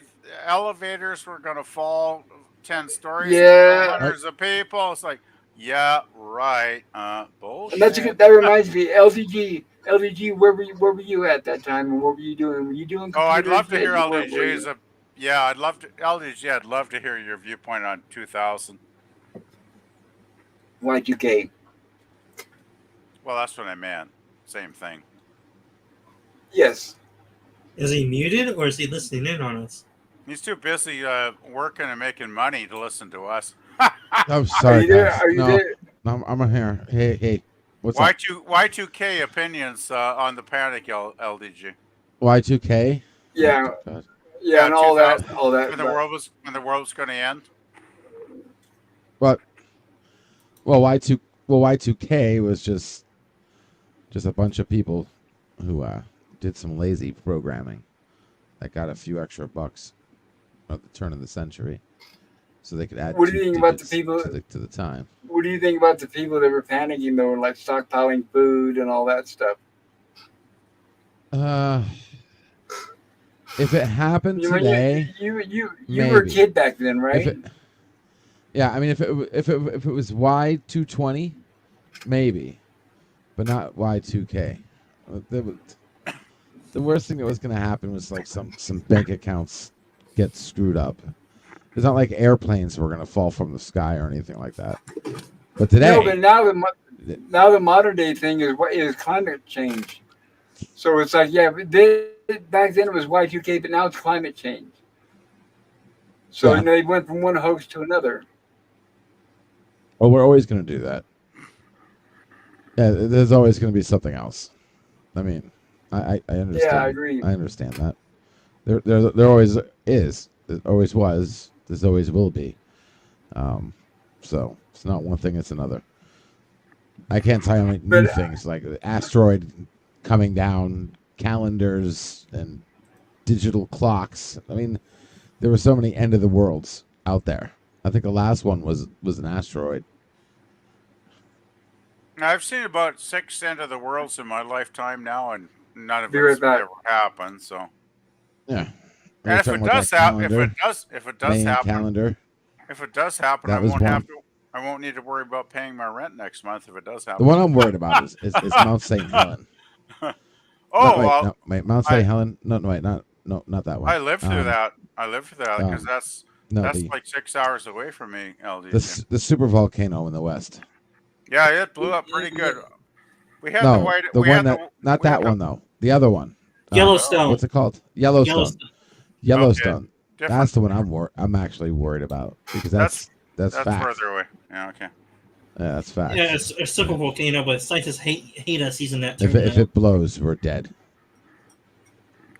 Wait, I Well, had to step away for a second. What's up with Yellowstone? What are you guys talking about? Yellowstone is a super volcano waiting to explode. so the whole West Coast is like toast. You're saying, LDG? All of us are. That one goes, it's gonna Okay. blacken the sky. Well, I won't have to worry about working that day. Yeah. Well, You'll feel a shake, and then everything will just go black. Yeah. well, probably not all at once. It probably would take a few days or a few weeks for everything to affect. Oh, I the don't think. world No. globally. Well, I guess if you're on the other side of the world, it might take a few days, but not in my part of the world. I imagine we'll be Yeah. How many fucked nuclear within plants hours. over there? Yeah, we're How many about. nuclear plants are gonna get? There's no fail safe. Well, where's it located? Yellowstone National is Park. Yellowstone. What state is Yellowstone? That Nevada, Well, California? Nevada. That's It's pretty not. fucking close to me then, because I'm West Coast. So I know it's I not imagine California. California is Yosemite. A lot of people get those two confused. it's just a bit east of California, isn't it? I'm looking it up. Yellowstone is in Montana. Yellowstone National Park. Hold on. Thank you, No, it's Montana. further. Yes, that's Here we go. Montana? Is it that Yeah. far north? Okay. I'm Is it guessing Montana? anyway. Montana. I didn't think it was that Right here. far Here we north. go. I got the map. Loading the map. Map loading. It is in Wyoming. That makes more sense. yes, Okay. that's right. Yeah, that's what I thought. Wyoming. Wyoming. Okay. Just Well, below that- Montana. That's close enough where I think I'd probably be dead within a couple hours. So that's cool. Well, this upcoming eclipse. How many of you guys are going to be able to enjoy it? How many of you are in the path of it? I know I'm not. Well, if I had a warning, I'd stock up on alcohol and party down for the last few hours. With anybody of you No, guys I was on stream. I'm just wondering if you guys are going to be able to enjoy it. Are you guys going to be able to see it where you're at? What, you mean I want to watch the dark cloud coming to smother the life out of me? I don't think I'd be I enjoying don't think that. No. I don't think you understand my question. I don't. Hello, Scotty. Good to see you there, sir. Good I'm to only see you, Pop. asking if you. Good to see you. No, PvP. I'm asking you. I'm only asking. Listen to me. Are you within the path of the eclipse where you can enjoy it when it passes? That's what I'm Oh asking. hell, I have no idea, Pop. I haven't even thought about it. It's been Okay. the last. I am. It's been too crazy and busy. Probably. No, not. I There's am. somebody I who am I in. think I am. Oh, I am in complete terminus. okay. Well, Scotty's in Ontario, so if Scotty is going to see it, I'm in BC, so I probably won't see any of it. Like, oddly enough, one of the best Well- places to watch it is from Niagara Falls. So are you heading to Niagara Falls? Oh, No, I'm close enough that I don't that really would be have to go doubly there. exciting. It Okay. would be, but I've been Well- there, and everybody. It's going to be crowded. I thought maybe you'd like take a barrel down there and like just hop over the falls after you saw it, Scotty. As usual. So Yeah, for no. those of you that are in the path of the eclipse, are you going to like live stream, do a video of it or anything? No. Because I'm probably gonna be in my house, just watching YouTube. Like I'm I gonna haven't, go and I haven't went out to see one in forever. I literally just have to go outside of my house and look up. So Why don't you video it then, Scotty? well, because I think that's I don't know. You might I don't get want to. You might get a lot of fucking views for your channel, bud. Yeah, but I'm like You don't I know. enjoy those moments for myself. I don't necessarily need to put them on screen for clicks. No, think about the clicks though. You might don't- get a lot. I don't think about the clicks. You don't necessarily have to stream the eclipse. All you have to do is go outside with your phone and just get a short video of it, and then post that on your channel. I bet if you Well, did like, a can you just- 1 minute short, might get thousands of views, bud. Yeah. Can you like just aim your phone at the sun and take a picture? Yes. Okay. Yeah, as long as it's not your naked eye. Yes. Well, I'll give it a go. I'll see what happens. I'm really looking forward to it because like I've had a partial solar eclipse in my lifetime, and the best thing in the world is when it's like that episode of The Simpsons, and it's like, have you ever seen the street lights come on at 3 p.m.? And it's like, yeah, it's great. It's so eerie, like the way you the wanna get more world views- is. It's so good.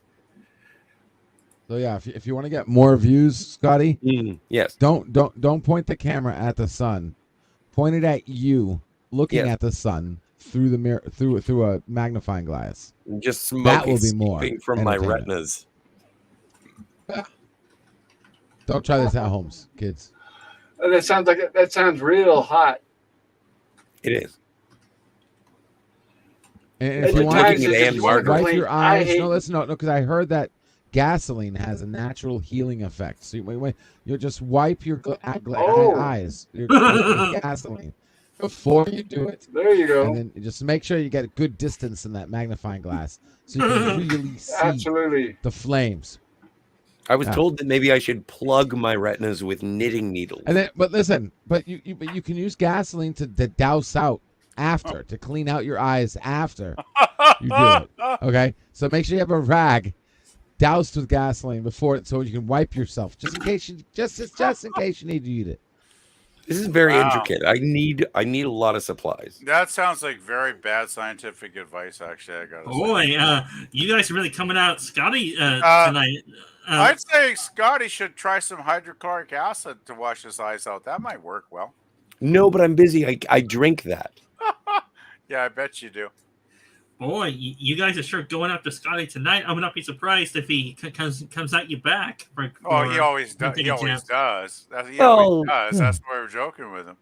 No, but that's the thing, is that's why it's fun to hang out with you guys, because And we- PvP, Pop, And we LDG, Daniel's Hot Topics, even Sith Dan.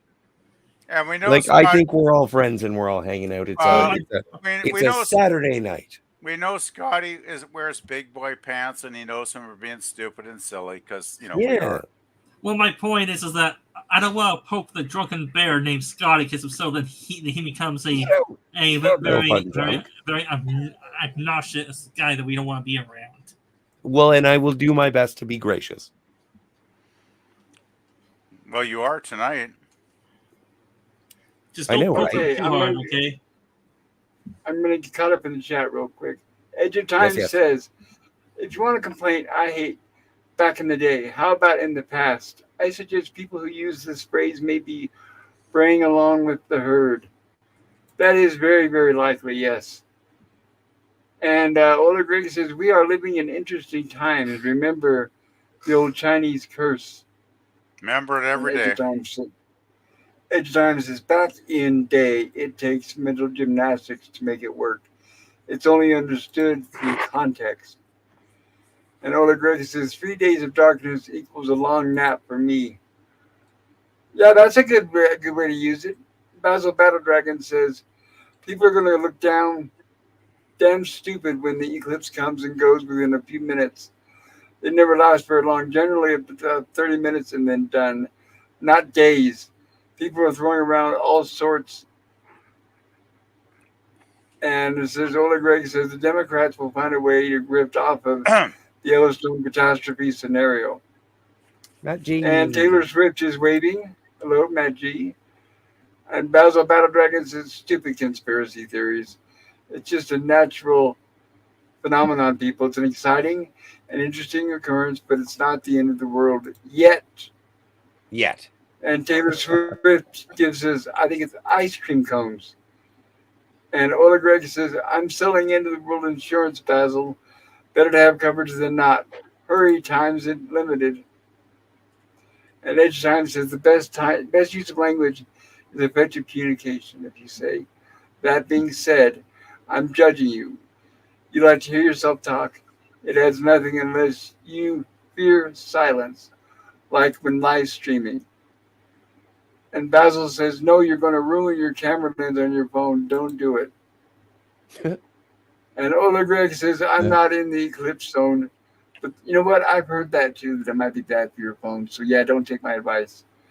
I'm not in the eclipse zone, but the weather looks bad, so that might ruin the experience. Yeah, that wouldn't be any fun if you get a cloud cover. Yeah, what if Edge it's of Time cloudy? says It probably will be phrases. cloudy. It'll probably be so cloudy nobody can see it. No, but it'll Exactly. still get dark. It'll still get dark. Oh yeah, it'll still get dark. Well, I Filler guess phrases. See what I'm saying? That said is a mild improvement, but then you sound confused, like you are gathering your thoughts. And Oleg Greg says, "By the way, Basil, I need to borrow your phone on that day."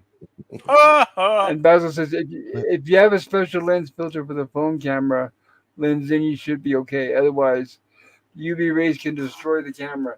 Yes, probably the same filter you buy that are those glasses they sell that have that are like really really dark lenses. I'm sure that would help on do the same thing on your phone. For example, I had a friend who had a welding helmet, and that was perfect Yeah. for eclipses. Well, Yeah, I think Oleg that Greg was the says last. I hear the welding helmets are the safest way to go, actually. yes. All right. Oleg Greg So says that's cheating, Basil. just for those, since And we're Basil talking says, about "Hey, it, OG, what's that?" let's see here. There we go. Hmm. All right. Shared screen.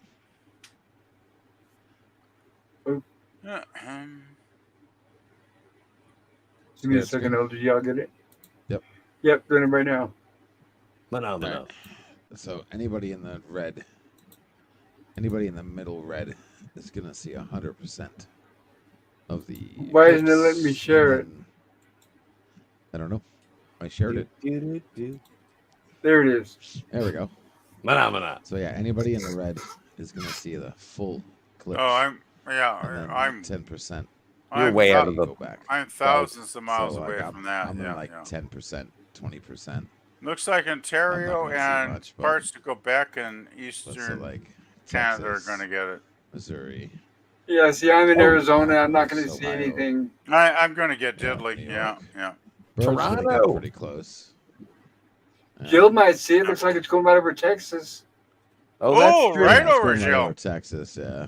Jill, hey, we got to let Jill know. Is Somebody she let Jill more? know. I thought she was more East Texas. She'll still I'm see not it. sure. That's Nobody covering. knows. That's pretty much covering all of Texas, Scotty. Well, yeah, fair enough. 10%. No, I'm to looking at the 100% hot red. most of I'm not Texas. looking Well, at the that's pink. that's covering all of East Texas. So Jill Okay, should get at fine, least some sure. of it.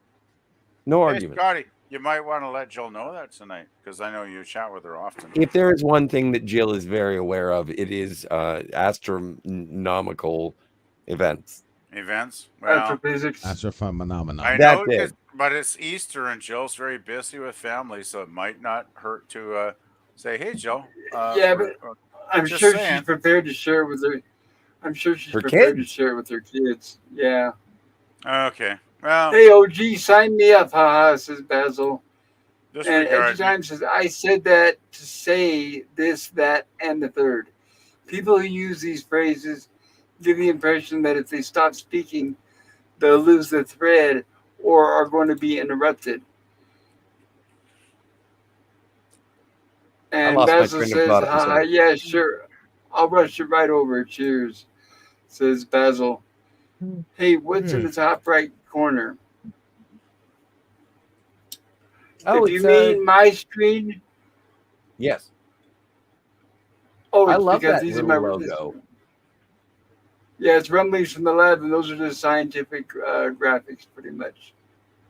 Beakers and things like that. At your No, time, but they the GIF. strike me as people who aren't. Sorry, go ahead, Scotty. No, if the question is pertinent, like the GIF in the top right hand corner where you Look at have that blue like animation. the little blue animation. Yes. That's rad. What is that? It's basically pop Got a culture. computer It's pop culture. So it shows a computer. It shows as a speaker. I don't know what you call it, a loudspeaker, like music, and it shows a phone. So we cover topics on the phone, and it shows a movie reel because we also talk about movies. So it's basically just showing that those are 4 topics that we generally talk about on Rumblings from the Lab, which is computer stuff, music and sound, phone, apps and things you do on the phone, and movies. and the Now, theaters. can I just tell you a quick story? Sure. Today, I got my first wireless charging pad. I have never had a wireless charging pad before, and I Same am here. instantly in love. Is it fast? No. I have an old phone, Oh, but Oh, I just well. like the whole reason that I got it is because my phone was saying that it had water damage, and I was like, okay. And so then it said, okay, the water damage makes it so you can't charge your phone. And I was like, I've been here before. I'm going to get a wireless charger. I've never had one before. So I went into like a bodega. Like not like a Best Buy, not like a Walmart, but just like a it's called Computech or something. So I go Oh, in. yeah. They're playing live footage from Mecca. Bunch of people walking around a cube with a sound that was akin to a haunted house. The Ooh, people that's behind the interesting. counter, not friendly. Anyway, $25 later, I got a Samsung wireless charger, and all I want to do is charge my phone. It is my favorite thing. Very cool. Thank Now, you. does that mean you have, Thank you for attending my TED Talk. does that mean you have to take it out of the case for it to charge? I don't have, no, I live dangerously. I don't have a phone case. But it doesn't work with the case. Is that right? I wouldn't know. My phone is naked. Okay. I'm guessing probably not. It probably won't. I don't know. LDG, do you have any idea? Wireless charger, will what that work with a specifically? phone case? I've heard Wireless reviews say charger. that no, it doesn't. Yeah, of course. Well, it depends. It's good quality. It should. Yeah, exactly. If it's made of kryptonite, like your phone case. Now, if you got one of your phone cases that like made out of lead, then you know. So they have phone cases that are designed to be compatible with wireless chargers. Yeah. Yes. That is how you would do it. OtterBox. Well, Yeah, the wireless OtterBox does charger that. means wireless, so as long as it can go through, it doesn't have to be touching. It could just be like a quarter inch off. It's still charged. Right. Well, it's a radiant Okay. field, isn't it? It's a radiant field. So as long as your case is not made out of lead, then you're Or fine. kryptonite. Yeah. Or unobtainium. Or Unobtainium? yeah, You'd have to go all the way to Pandora. yeah. Or wonkatanium. Or Shit wonkatanium. like that. Huh. Your case is made Oh. out of everlasting gobstoppers or something. So I saw a movie last night. It's called The Creator. It's directed by Gareth Edwards. It came out last year.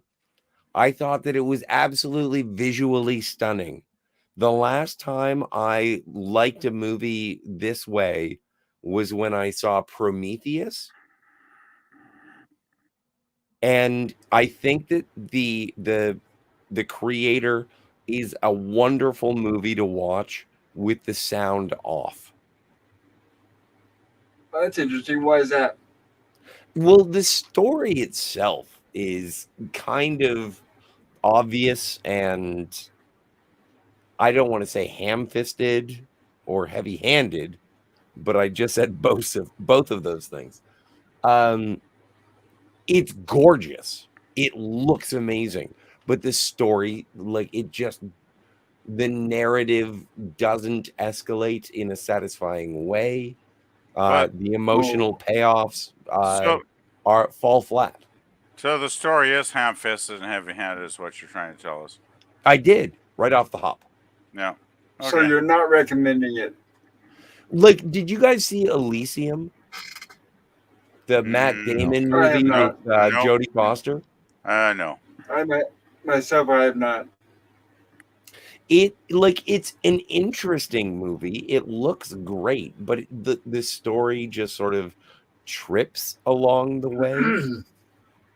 Did you guys see District 9? I did. Nope. I enjoyed it. District 9 is better than The Creator and Okay. Elysium. Well, Anyway, good then. that's Okay, then I'll just stick with District 9. Well, check it out for yourself if you wish. But I just Edge think of that they Time are says- all... Yes. Edge of Time says they strike me as people who aren't listening. They're just waiting for their turn to speak. Ola That's Greg me. says, wow, gunshots right outside my house. I hope I'm not going to investigate, but I will get my little friend out just in case. Well, be Wow. careful, Ola Greg. Hoping it works out okay. Reminds me of my days in California. Basil says, I'll be working that day, so I'll miss the excitement of the world coming to an end. Right? You'll have to put it on hold, I guess.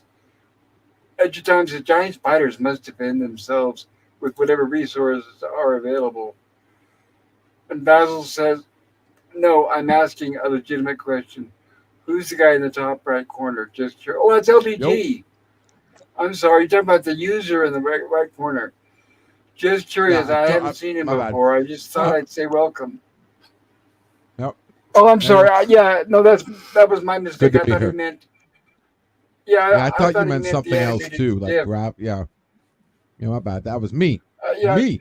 yeah, that's LDG Free the Net. He's a good guy, and he got a great channel there. I wish the stupid Stream Elements bot was working so I could plug your channels. And Edge of Time says That's LDG. fine. Yeah, that's it. Thank you, Edge of Time. And what's up, Edge of I misread Edge of it. Time says Yeah, I LDG? was like, what is he talking about? Thought he was thought he was like LDG like me. I was like, okay, I get it. Hi, Basil. How you doing? Mwah. There he is. How you doing? That's LDG. And Ola Greg says, camera show all clear. And Edge of Time says, that's Pickles, Basil. And Basil says, wireless is never going to be as fast as it would be if it was directly plugged into an electrical outlet. That does make sense, Basil. Cody Guy is waving. Hello, Cody Guy, the man of so many words. Glad you could join us. I hope you're doing well. LDG says, oh, LOL. And yes, hi, Basil, says LDG. There. I'm actually caught up in the chat. I don't know what's going on with my Stream Elements bot. I feel bad because I usually want to plug all your channels, everybody, so I apologize for that. No worries. So next question now. Daniel's Hot Topics, are you there?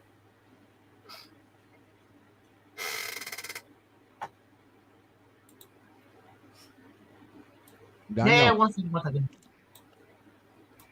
Daniel's son. Yep.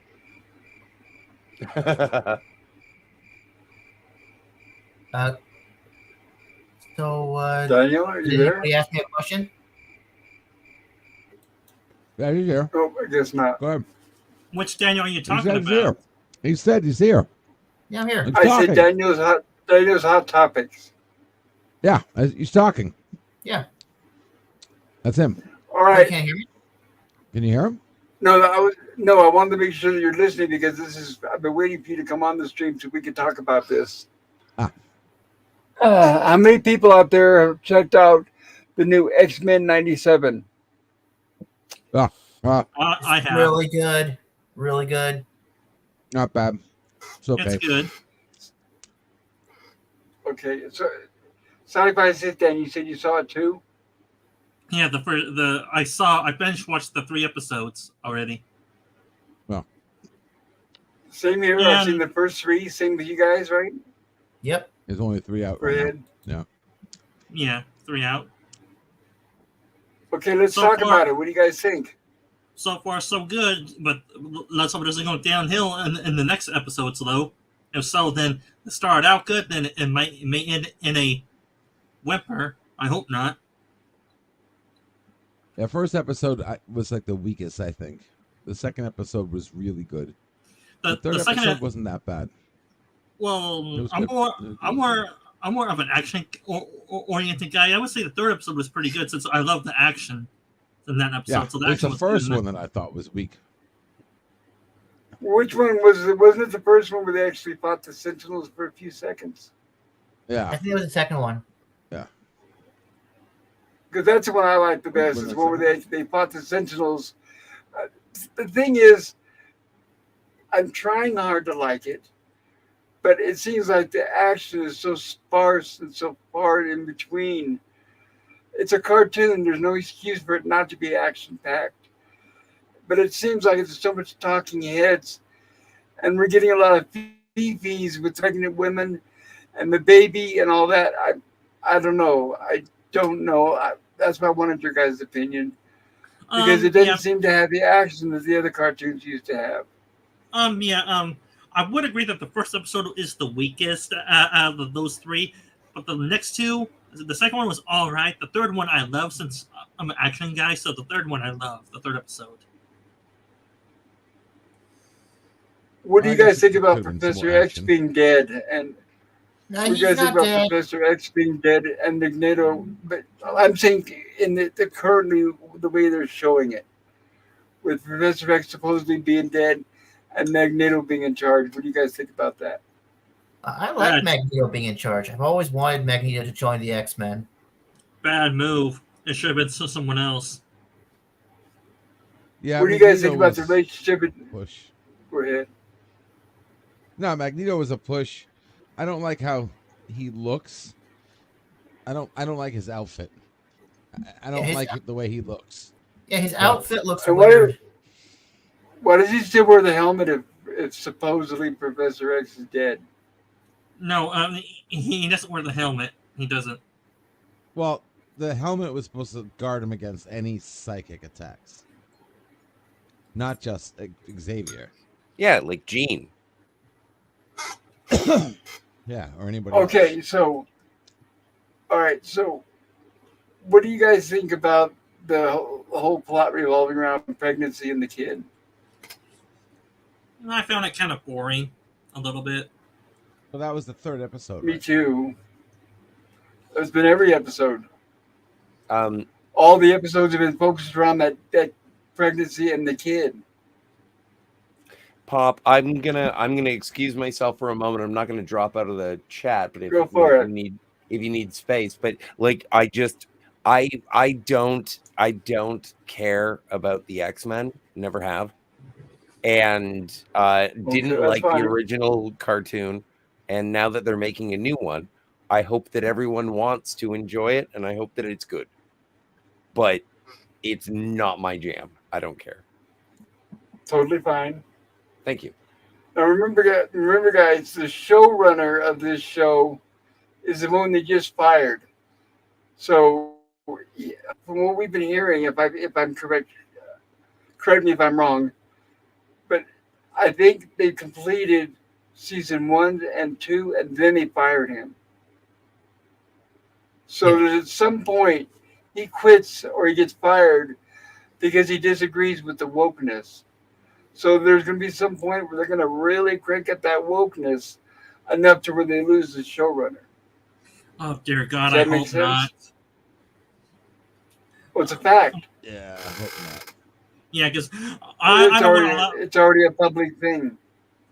Well, my point Go is, ahead. I don't want all that political garbage shoved down my throat. Please don't put it down my throat. Well, it already Because happened. He's already gone. Well, my point is, if they shove it down my throat in the next few episodes or in the next season, I'm gonna call it quits. I'm gonna say because if I a political lecture, I'll listen to a politician or my local politician that just listen to their ramblings on about some stupid political issue. Jeez, I just Well, popped back on. I hear shoving stuff down people's throats. What the fuck's going on here, guys? we're just talking about the X-Men Yeah. cartoon. But what I'm talking about is it's definite because it already happened. It was a big public spectacle. They fired the showrunner, and he came out and said that the reason why he butted heads is because they were pushing too much woke into it. So that is a fact. So what we see on screen is going to inevitably morph into that, is what I'm saying. Possibly. So it's a matter of time before that happens. I don't. I didn't get too much of the woke feeling, but I mean, so I far don't know. the series has been somewhat, well, not extremely political, but somewhat political. I mean, there's a family aspect to it so far, and I like that, and how it deals with the loss and tragedy of how families may get broken apart due to Uh-huh. certain unforeseen circumstances and all that. I just hope they don't Well, shove. I just hope they don't shove any extremist political messages down our throats. Because if so, no, thank you. they are. That's what I'm saying. The showrunner is already gone. It did happen. It already happened. That's what I'm saying. It's just that the episodes don't reflect it yet, but they are going to. The showrunner is already gone. That did happen. I'm not imagining things. Daniel's Hot Topics, aren't I right? I don't know. I haven't seen anything woke. I mean, yeah, I No, haven't no, seen no, anything. no. I'm talking about. Am I right about the showrunner butting heads with them and getting fired? Oh, really? Yeah. Well, I heard he got fired. Yeah. I did hear that they got into a little bit of a debate. Yes, that's what I'm saying. Yes, that's what I'm saying. So it did happen. So I'm not imagining things. Yeah, it did happen. I did. But I mean, is that I just because can't it made it remember how far worse? they were in the production when it happened. I think it was the end of the second season, but I'm not sure. Yeah, I think it was the end Yeah, of the the second. third season's in development right now. Well, then at least I got the first season to enjoy to watch. Hopefully, it doesn't get too political in the first season. So You far, it's know, good. I just hope it doesn't get worse. it doesn't even have to be about woke when they fire a showrunner, because I remember when Gene Roddenberry's Andromeda series came out like a couple decades ago, and there was a big buzz about that. There's a lot of us fans. There were a lot of fan sites people put up in the first few months that were really loving the show, and I thought season one was pretty awesome actually. And Yeah, but it had we're talking about something. We're talking about something different. PvP. well, what was that again? Can you? What was that, Pop? I didn't hear you. We're talking about something different. We're talking about the X-Men cartoon, and the showrunner's still alive, and he was publicly fired because he butted heads with the Disney Well, what I was going to on the say, direction that the show's going. season one of Andromeda had Robert Hewitt Wolf as the showrunner, which did a number of Star Trek scripts, and he was a pretty talented fellow, and he was a very good showrunner because season one was pretty much high quality. And of course, at the end of season one, the production company fired his ass because they thought they could do better without him. And by the middle of season two, it turned into such a pile of shit. I did follow it, but it was hard to watch after that. I'll put it that way, Bob. That's what every time, from what I experienced, my opinion, is that's usually what happens when they get rid of the showrunners. That's what happened when they got rid of the showrunner for Walking Dead. That's when they got rid of one of the best guys. Another one too is anybody was watching the series Ash versus Evil Dead. After the second season, they fired one of the best guys, and then the third season was shit. So, in my opinion, it happens every single time when they get rid of the best person. Yeah, I remember when that show first came on. I wanted to watch it because I was like, "Oh my god, Ash is back," and Lucy Lawless is there too. Uh-huh. But I never got around to it. Well, the first two seasons are good, and the third season is shit. It reminds me of I don't know if you watched the Sarah Connor Chronicles, Terminator. Oh, that was a good show. I loved it. It was going in a really good direction, but they canceled it. Yeah, the first two seasons were great, and then you know what? There wasn't a third one. I didn't know that it lasted that long. I thought it lasted one season, but I didn't No, watch two. it. So. Well, and wasn't that a sci-fi channel? No, it was on Was that Fox. a sci-fi channel? It was on Fox. Okay, gotcha. No, I really enjoyed the Sarah Connor Chronicles, and especially because, like, it was a moody show. It was I enjoyed it. Wait, was there a different Terminator every week they had to destroy? No, They had a regular Terminator who showed up, Yeah, Cremorty. and then they blew him up, but the endoskeleton still existed, and so he had to regrow his flesh, and so he did that. Like the whole thing was just, it was crazy, but it took a long time. It was a very paced I show. really like It season 2. felt akin to like an X-Files. Like season 2 was so good. Like Cremorty, the bad Terminator came back, and he was adopted by a T-1000 because she came back in the form of a woman. Yeah. So a T-1000 adopted a T-800, and they were like mother and son, and it was so beautiful. You know, they loved each other. You know, but also sinister. Yeah, they were sinister, but then they turned into good guys. Yeah. Okay. So it was good. It was very complex writing. Well, you could probably buy both seasons for $20, or piracy is a victimless crime. True. Yeah, you can watch on streaming networks. Get you a VPN. And I wanted to say, Basil Battle Dragon in the chat says, those of you who celebrate Easter tomorrow, I would like to wish you and your family a very happy and blessed Easter Sunday. Thank you likewise, Basil. And I second that, everybody. I hope you have a wonderful weekend. I'm going to watch the Zeppelin Ten Commandments. That's right. It is that time of year, isn't it? Yeah. At your times, Zeppelin had to pay fines for Stairway to Heaven. And Dylan has won several song lawsuits, just like Ghostbusters. Yes, that is true as well. And Edge of Times is the song Four Chords by Axis of Awesome, points out how similar pop music songs can be. Yep, I've heard of that as well.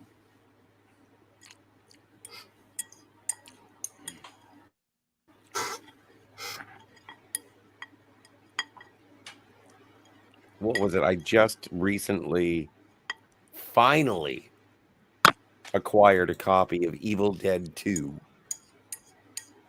I saw a little bit of that in the beginning. It looked good. Evil Dead 2? It is. Yeah. Are you saying you haven't seen the whole thing, Daniel? No, I saw a little piece of it. Oh, good God. You've got to watch them tomorrow. Don't wait tonight.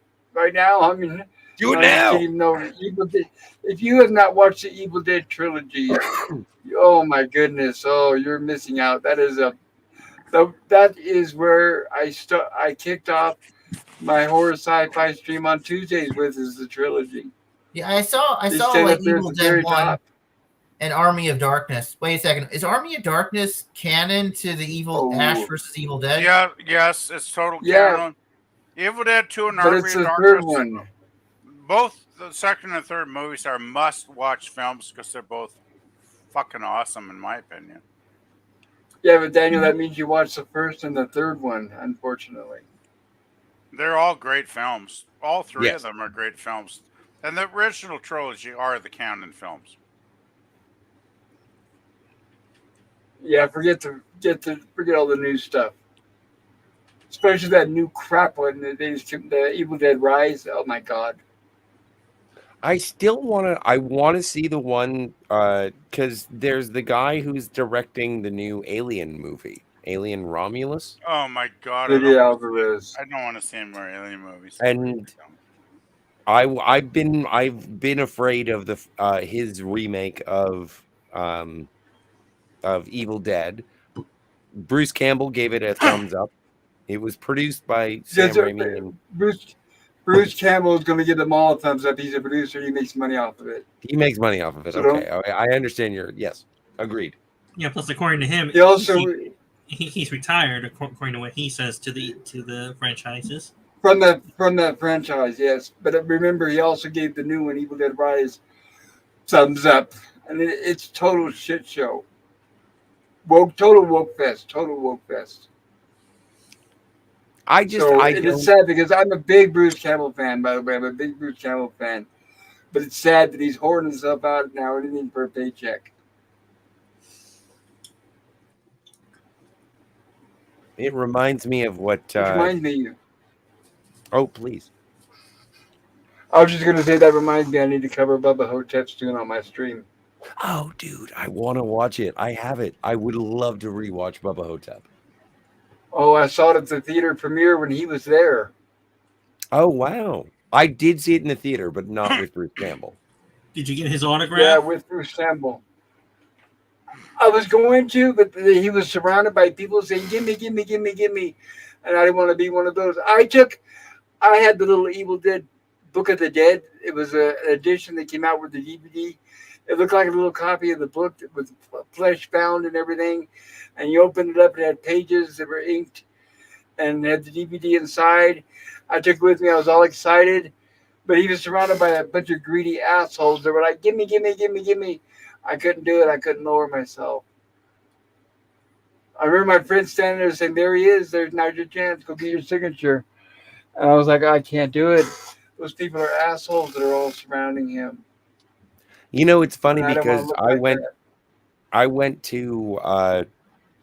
went to the Toronto Fan Expo that happens like over Labor Day weekend, essentially.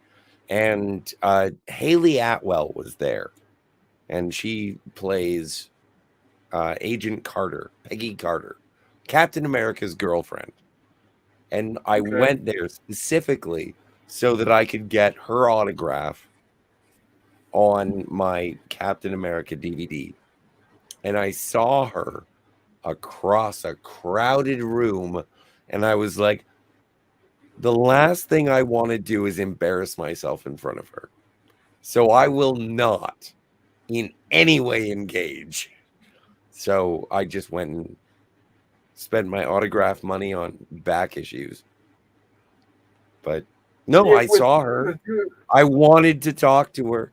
I was so excited for it. And then when I finally had the opportunity, I was like, I don't want to fuck this up. I don't want to meet my heroes.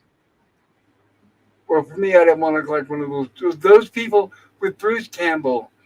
It's not like normal fans. It's not like these people are obsessed, and a lot of them are.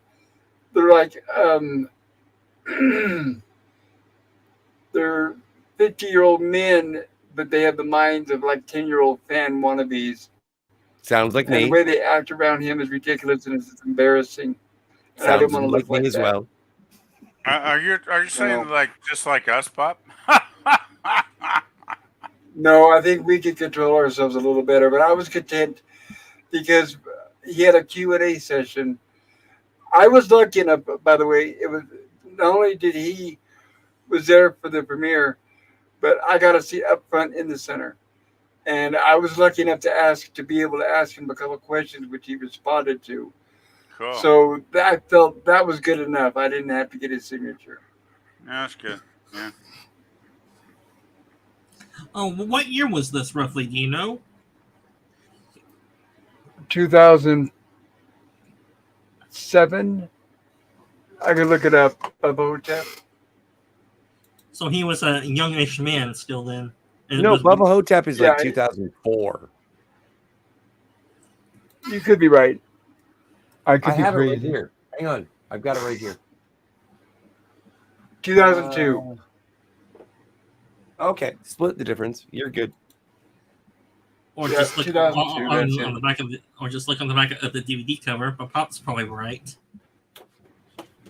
And I had just read his book, If Chimps Could Kill, Confessions of a B-Movie Actor. So it's a great book. I recommend it for everybody. And I was able to ask him questions about that book in particular. Let me see if I can. Hold on, Scotty. There we go. That's it. And I'm Really assuming excited. everybody has everyone on the panel commentary. seen this Sweet. movie? No. Ooh, you have not. Well, good then. Yeah, I definitely need to cover that on my horror sci-fi stream. Great mummy movie, by the way. Another thing above and beyond everything else, it's a great mummy movie. And it takes mummy seriously. Thank you, Scotty. Which is why I didn't like the Brendan Fraser movies, because I didn't like them turning the mummy into a comedy. So the fact that the mummy is taken seriously above a Hotep But my love and total praise just for that. So, Pop, is this book a good book, or is this book not very good? What, Bubba If Chins Hotep? Could Kill, Yeah. which book? Which book? Well, Bubba looks or chins. well, you Yes, it's said a good book. you said you had one of his books, right? All right, let me clarify. He had a book. He's now written more than one, but his first one was called "If Chins Could Kill: Confessions of a B-Movie Actor," and it came out right around the time Bubba Hotep came out. Mhm. And it's a great book, absolutely great book. He talks about the beginning of him and Sam Raimi when they became friends, them making the homemade movies, them crashing. He tells the whole tale about the Oldsmobile they use, the classic they use in all their movies, how they used to film crashing into cardboard boxes, how they met in high school, the high school movies, and how they were brought together to make the Evil Dead movies and that kind of stuff. Highly recommend it. And as far as Bubba Hotep, that's not a book by itself. That is part of a book. There's a book called Riders of the Purple Rage by Joe Lansdale, and Bubba Hotep is one of the short stories within the book. So hopefully that clarifies that. Mm-hmm.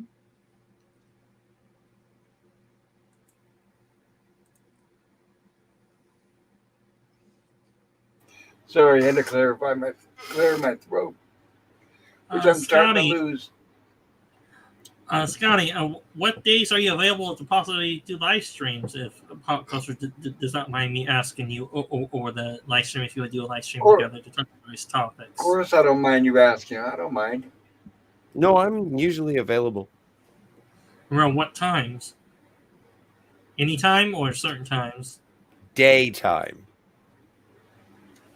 Just a second. Be right back, guys. Well, I appreciate the question, but no, when it comes to live streaming, I'm pretty much available from noon onward, any day of the week. So, Because you may not have seen my live stream today that I did. It was my season finale of my first season live stream. oh no, I didn't get the opportunity to see it. I was out. I went to Walmart and I bought stuff.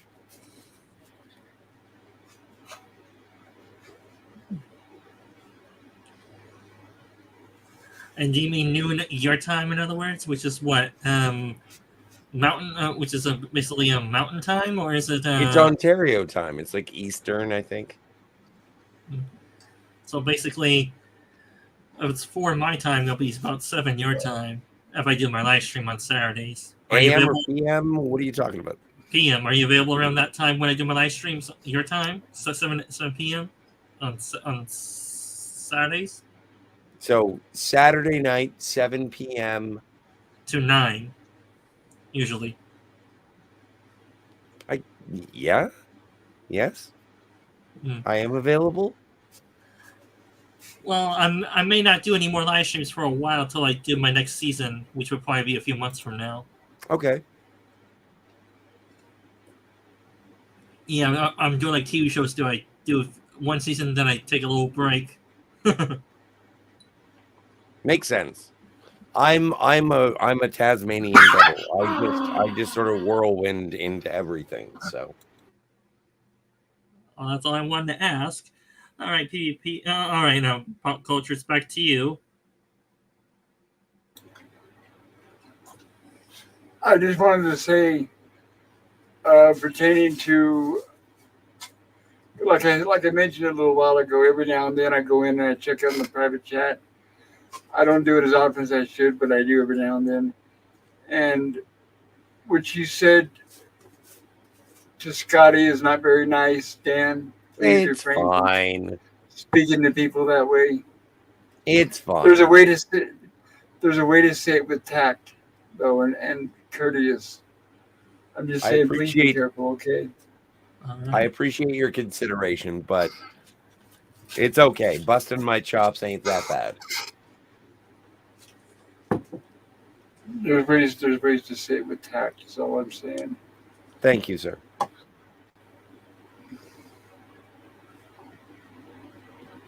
So, When you what's the when next you good conduct review? yourself as I do, you have to expect a couple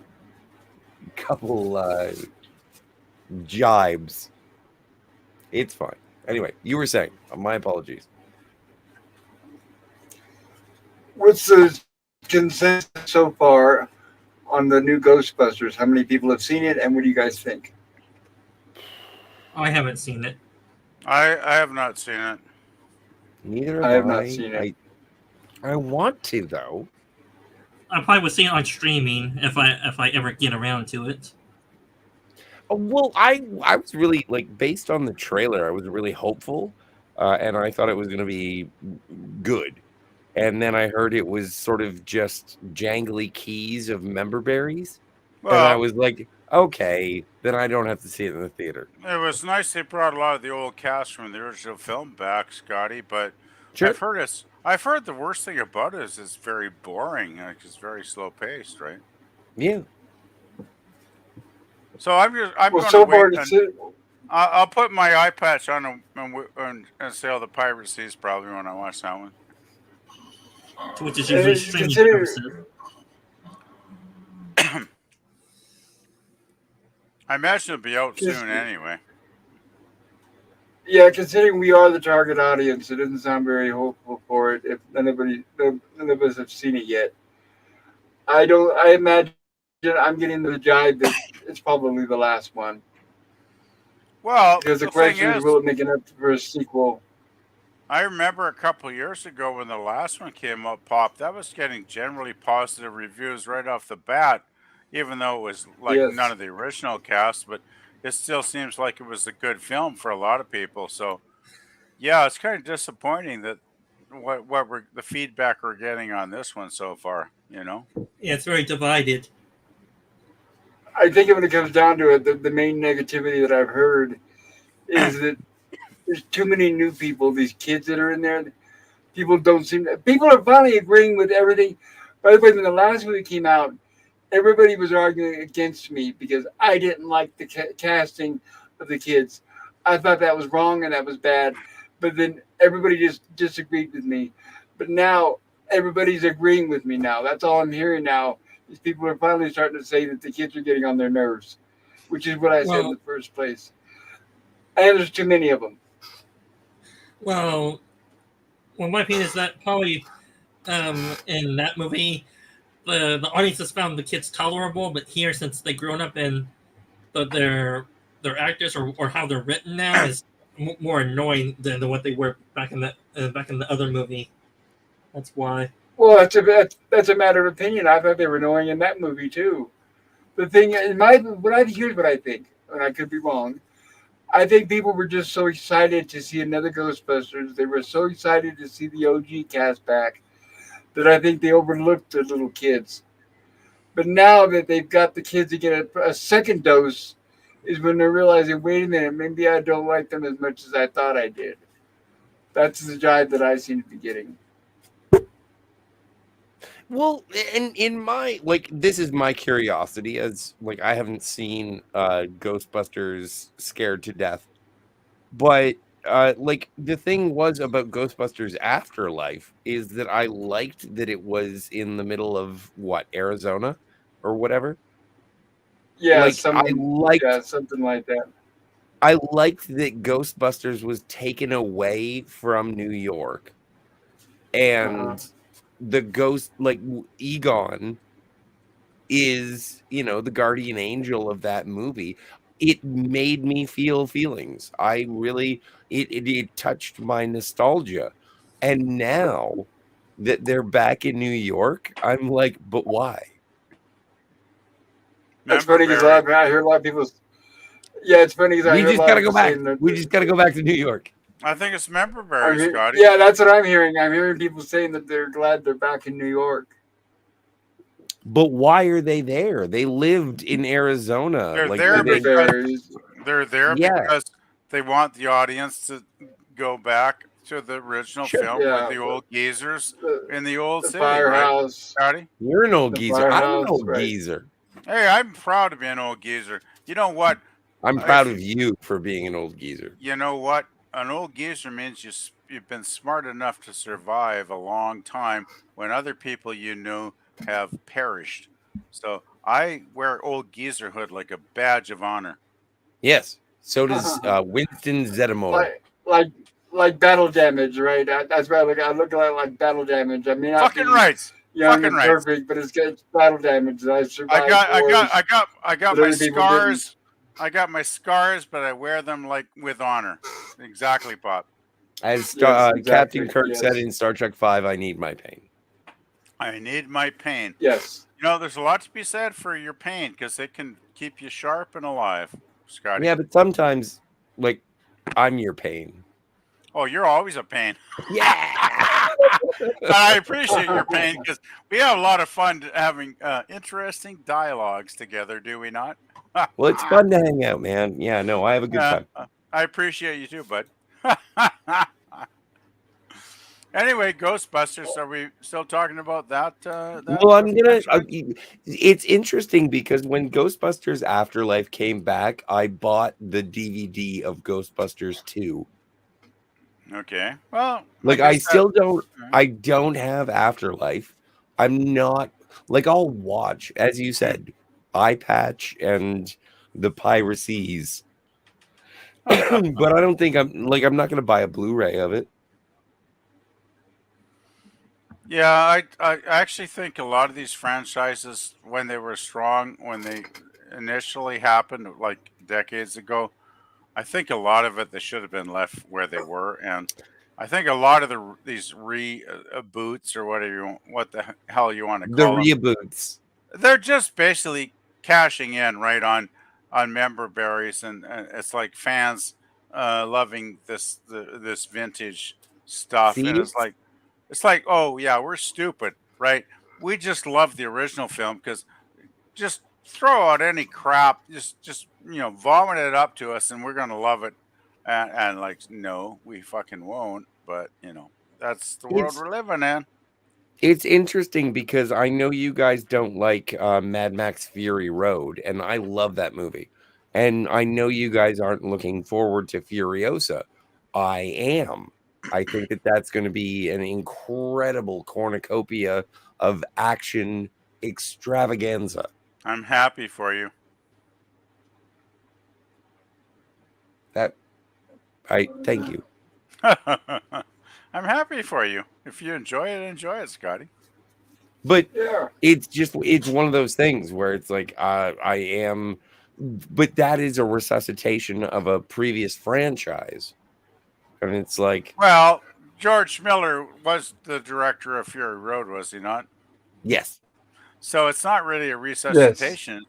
In that case, it's a continuation because he is the original guy that did the first three movies, which are considered the canon films, of course.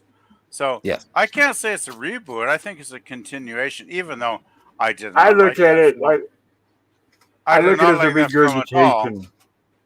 Well, I didn't I like the look at film it as at all. Go ahead, Pop. Try not to. I was just going to say I look at it as a regurgitation. That's the way I felt too. It's like I really don't get me wrong, Scotty. I watched Fury Road with an open mind, like I always watch everything, and it's an entertaining film in some aspects. I'll give it that much credit. But there was so much about it I just couldn't get into that I was like, okay, I as much as I like the original trilogy that he produced, I just can't get into this fourth film. So I mean, I hope if the fifth film is fantastic, hey, I'll watch it and I'll jump up back on the bandwagon. But let's put it this way, Scotty, I'm not having high hopes at this point. So yeah. Okay. And for me, I just don't think I can handle another girl boss. I'm not in the mood. Oh, I've I had it love with the girl boss. bosses. They're so So hot. that's fine. Edge of Times. Well, wait a minute. Yeah, Edge of Times says shop smart.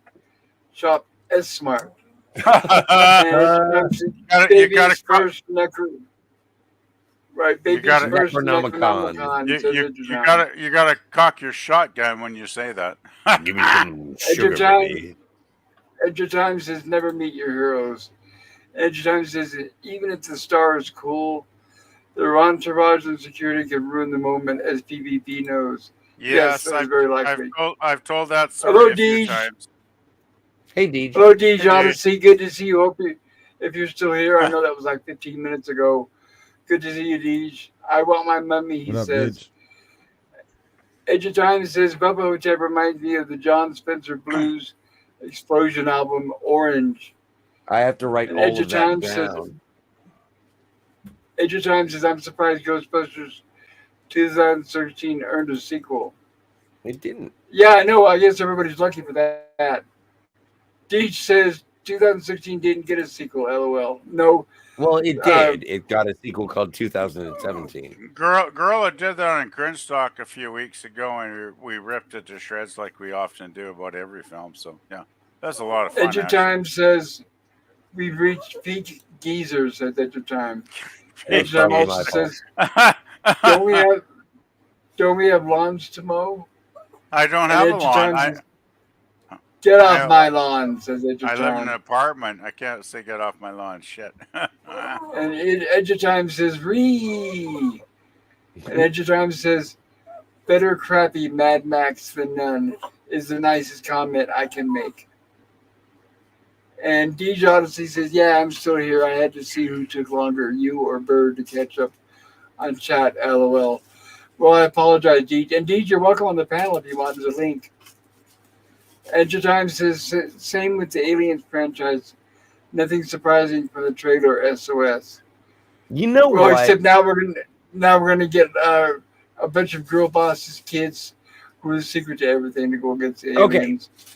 All right. Go ahead. Wait, hang on one second. And take my opinion with a fruit roll up, but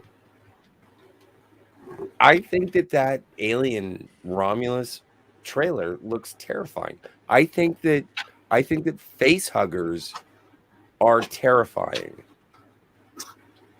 I have said what they are. I'm not allowed to say it on polite YouTube channels because they don't want to talk about xenomorphs. But I think that xenomorphs in every life cycle stage are terrifying. I think that the trailer that was just released shows me people who are absolutely unprepared for xenomorph murder. Aren't they always? Yeah. Hopefully. And this is a thing, is that when you talk about the Alien films,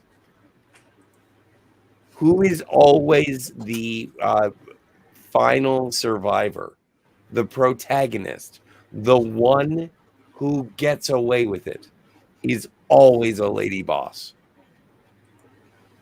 Usually. So, not usually, every time. Ripley was always a lady boss for sure. So that's at least 4 done movies. Right. Right, but Ripley was done right.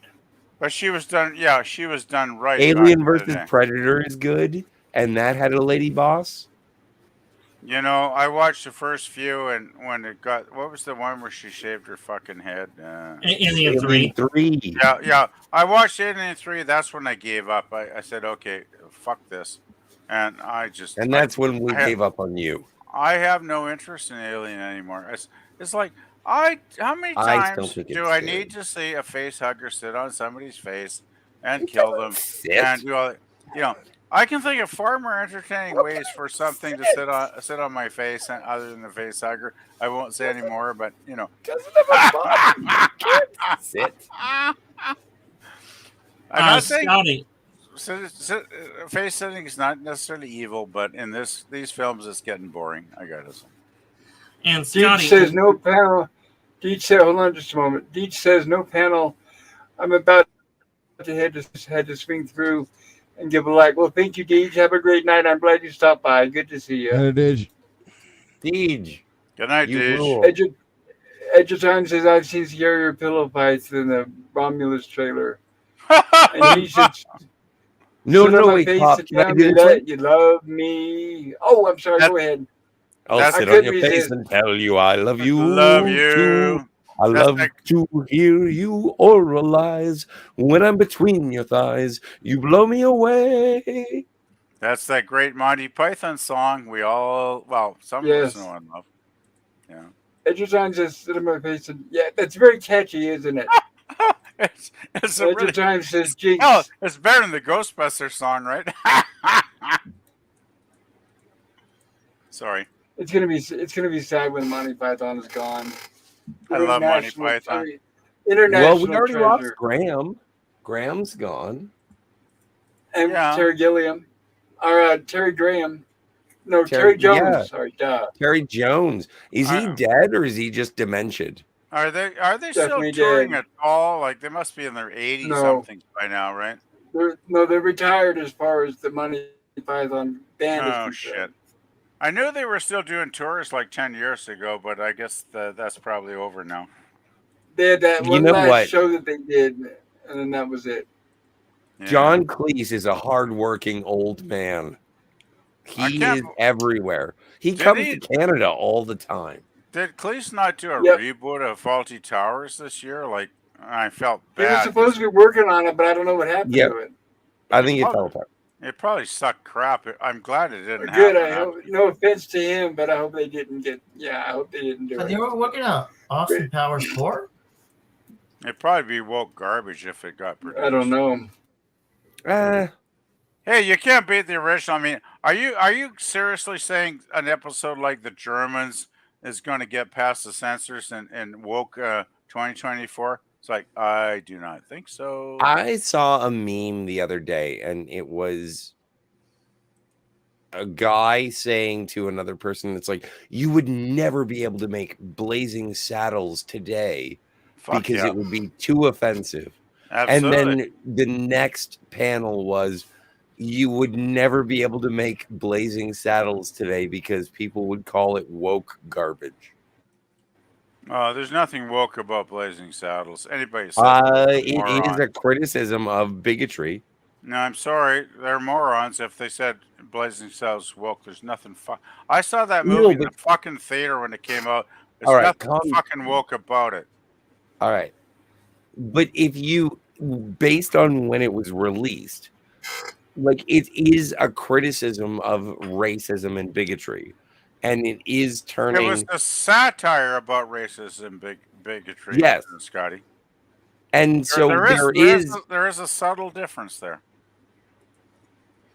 And I'm saying that if you are making those criticisms today, then people may say, oh no, look at them.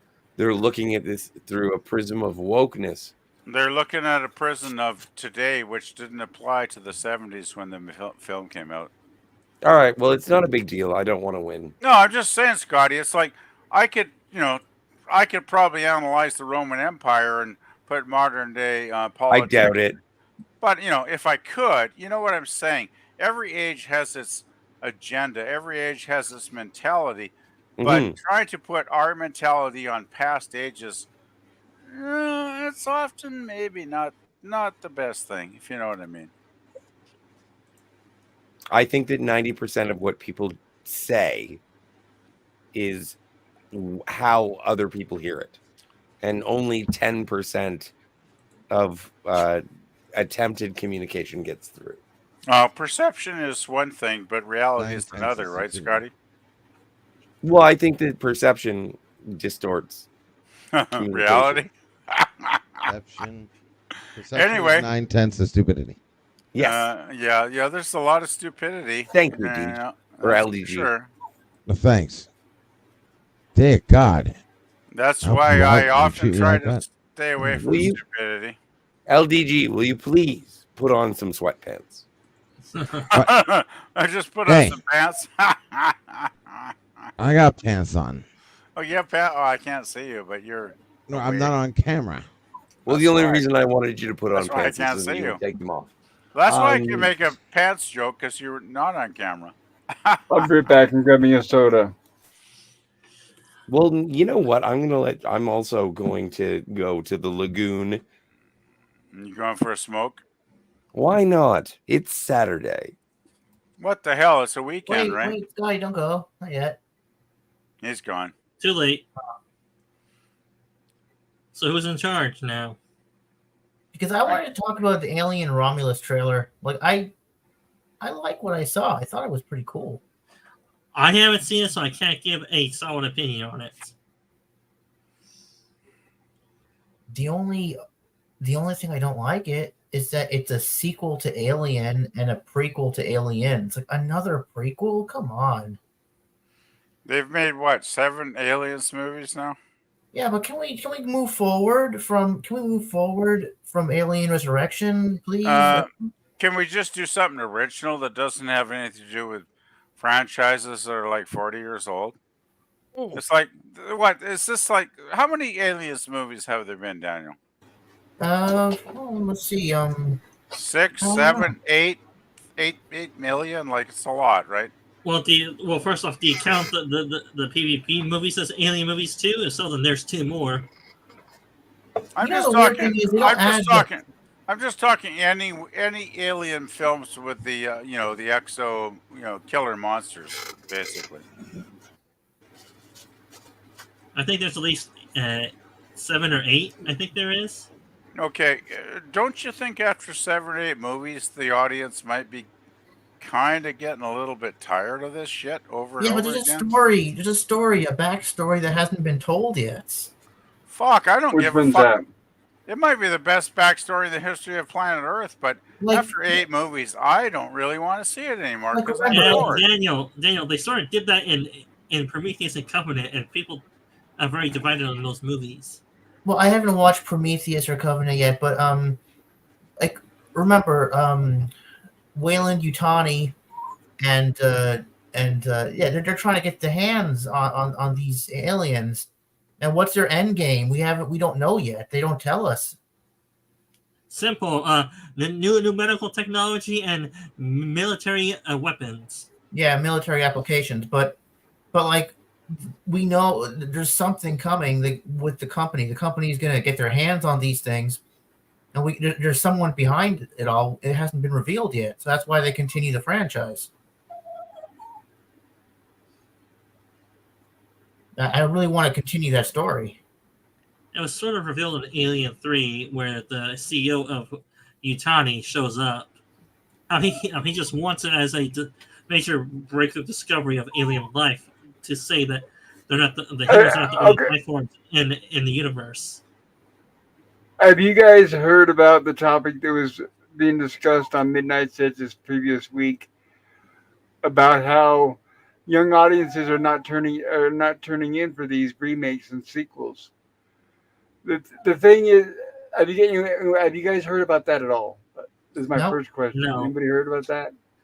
No. Okay, here's what's going on. They use Ghostbusters as an example. The Ghostbusters, the new one, the Frozen, whatever the hell it is. They said that when they did a review to see who was the audience going to see the movies, they said the majority of the people were people like 30 and over because they're the ones that are familiar with it. The thing is that's not Hollywood's target audience. Hollywood wants 20 and under.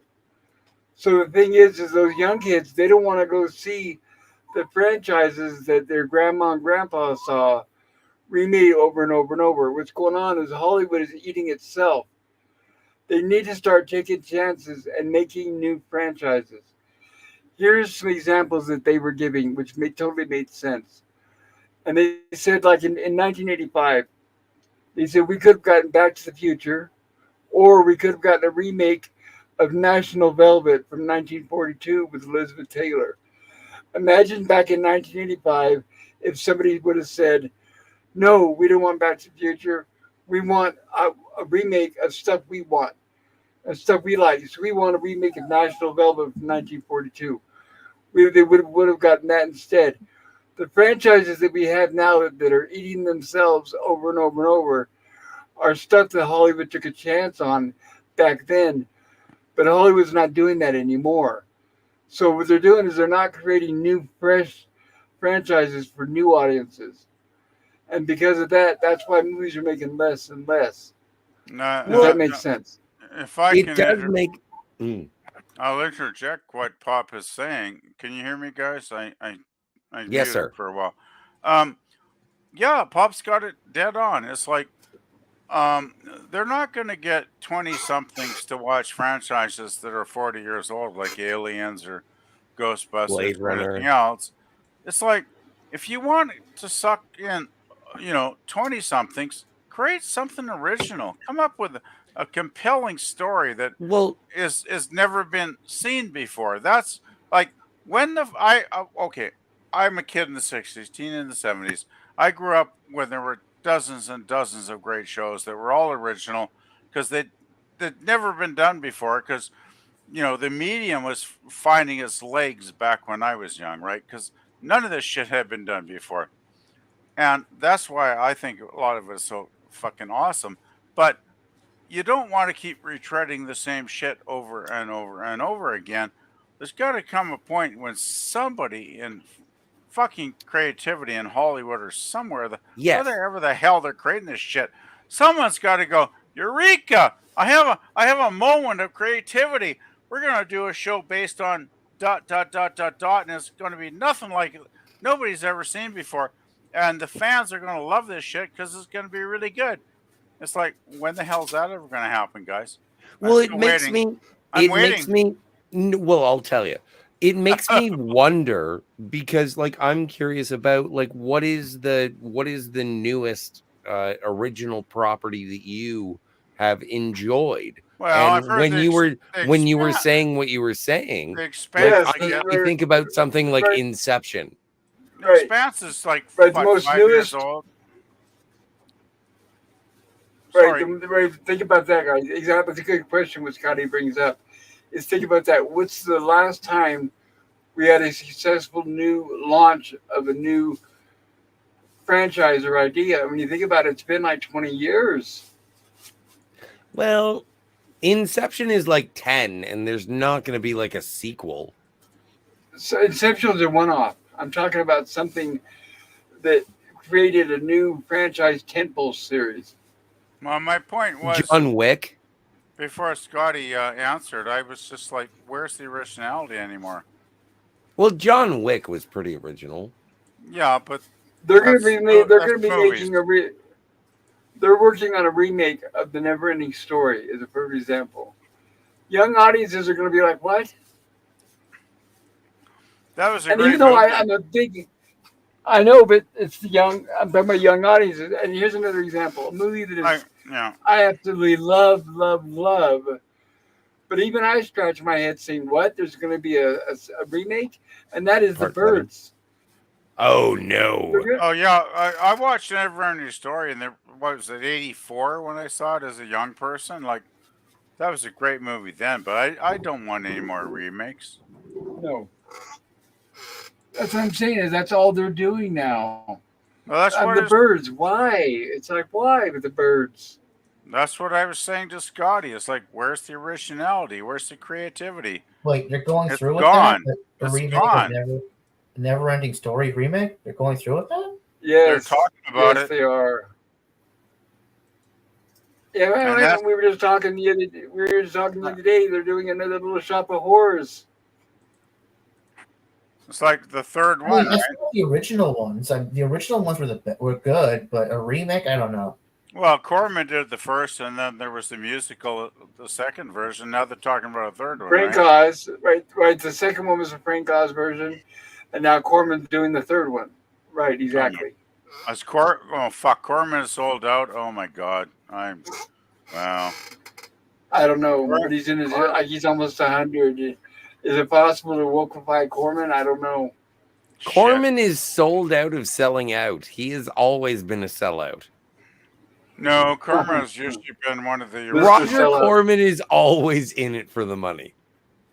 He is sold out. No, that's bullshit. No, He's it's accurate. No, you're fucked. Corman has always been an independent who has always thumbed his nose at Hollywood and said, "Fuck you guys, I'm an independent. I'll do it my way." And he's always produced great films on minuscule budget. So fuck that. He's a rebel basically. He always has He been a is. rebel. He's a punk rock producer. I He will give is, you and that. if he sells out for his last film, I'm going to be extremely disappointed. He sold out for his first film. If there is one thing that the creative community of Hollywood, we have a different definition of sellout. Then he was an he. Oh, he was an he is. Is he alive? We have a different definition. Yes, he's alive. He is an excellent producer. 99 now. He is an excellent producer, and the entire reason he made the movies was so he could make money.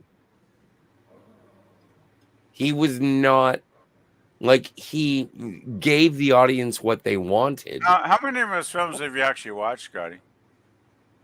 Lots. I'm glad because he is pretty fucking awesome.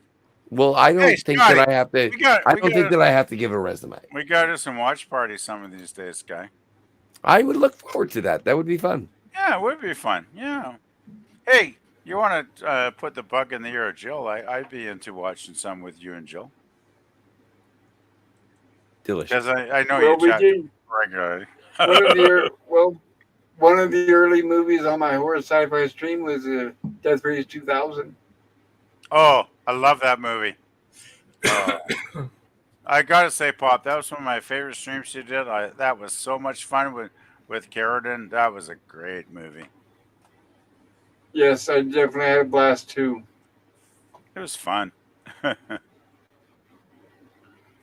He never lost money. He always made money. And yes, Corman's still alive, and he's going to be producing a new Little Shop of Horrors, directed by Joe Dante. Oh, it might be good then. What? Joe Dante's directing it. Shit. Let's hope. Let's fingers crossed. Fingers crossed. Could be good. Could be good. That'll be interesting. Well, Dick Miller can't be in it. Right. But the talent's there, right? Dick Miller, unfortunately, you're right. Dick Miller's gone. But we got Corman and Dante, so this sucker could What if they get pretty good? What if they get Nicholson? Oh fuck! Nicholson definitely. He's retired for good. Is he still breathing? But wasn't that his first movie? Jack Nicholson's first movie was one of his early ones.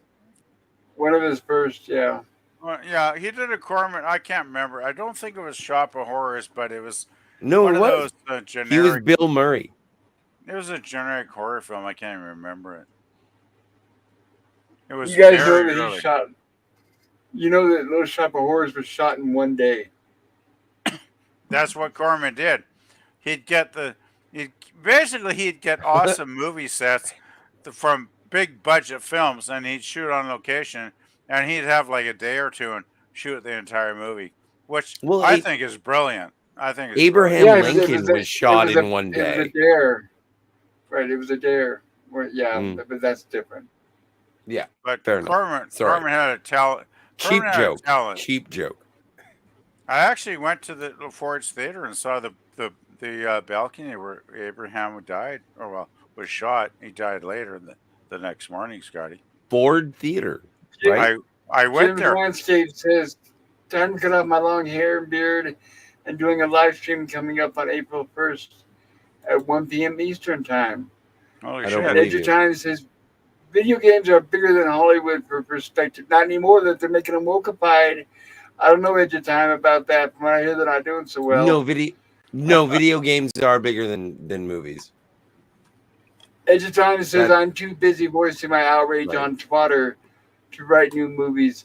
And Edge of Time says, who could think of an original thought in the midst of all this patriarchy? I am the patriarchy. Edge of Time says the generations from Y on down don't have an obvious shared culture for Hollywood to exploit. That's why so much spaghetti dots the walls. They are clueless as to what motivates people under 40. And even rom-coms can't unite them. You're right about that. Yes, I agree. Oh, Sorry, I had to I get fuck. caught up on the chat, guys. I generally hate rom-coms anyway. I think most of them are cheesy crap. I think most comedy's dead now, isn't it? Everybody's afraid they're I going to offend everybody. So I haven't seen a really good comedy in about 30 years, and that was like TV shows. yeah, but I'm saying, think about it. When was the last time they even? I don't even mean good or bad. When was the last time they made a comedy? They just don't seem to. I think they killed them because they seriously afraid they're going to offend everybody. Are you talking about a movie? Like, yeah, I would. Yeah, theatrical movie, a theatrical comedy. Nothing comes to mind. I can't think of the last time a comedy was released. Yeah, I think of TV shows in the late 90s like Seinfeld and stuff like that, but fuck, after that, it's like nothing. Like, we haven't had any good comedy for like a quarter century now. well, no, people have been saying good things about Ted, the TV show. Well, yeah, Girlie and I watched that, and it was actually quite funny, Scotty. So there you go. There's one. But that's like streaming, No, right? no. What I was saying was a comedy at the theater, theatrical release. Well, there were the two Ted movies, and we watched the first one, and that was actually pretty funny. I When think was the last Ted release at the theaters? I There was can't only remember. one at the theaters, wasn't there? no, there's two Teds. Yeah, there was Ted 2. It's probably not that many years ago, but I don't think we watched that one yet on Gorilla's channel. Gorilla does like to watch weird shit like that, though. I think you're confusing what I'm talking about. I'm talking about stuff that's being released at the theaters. I'm not talking about Gorilla's channel. Well, we do watch theatrical releases on Gorilla's channel.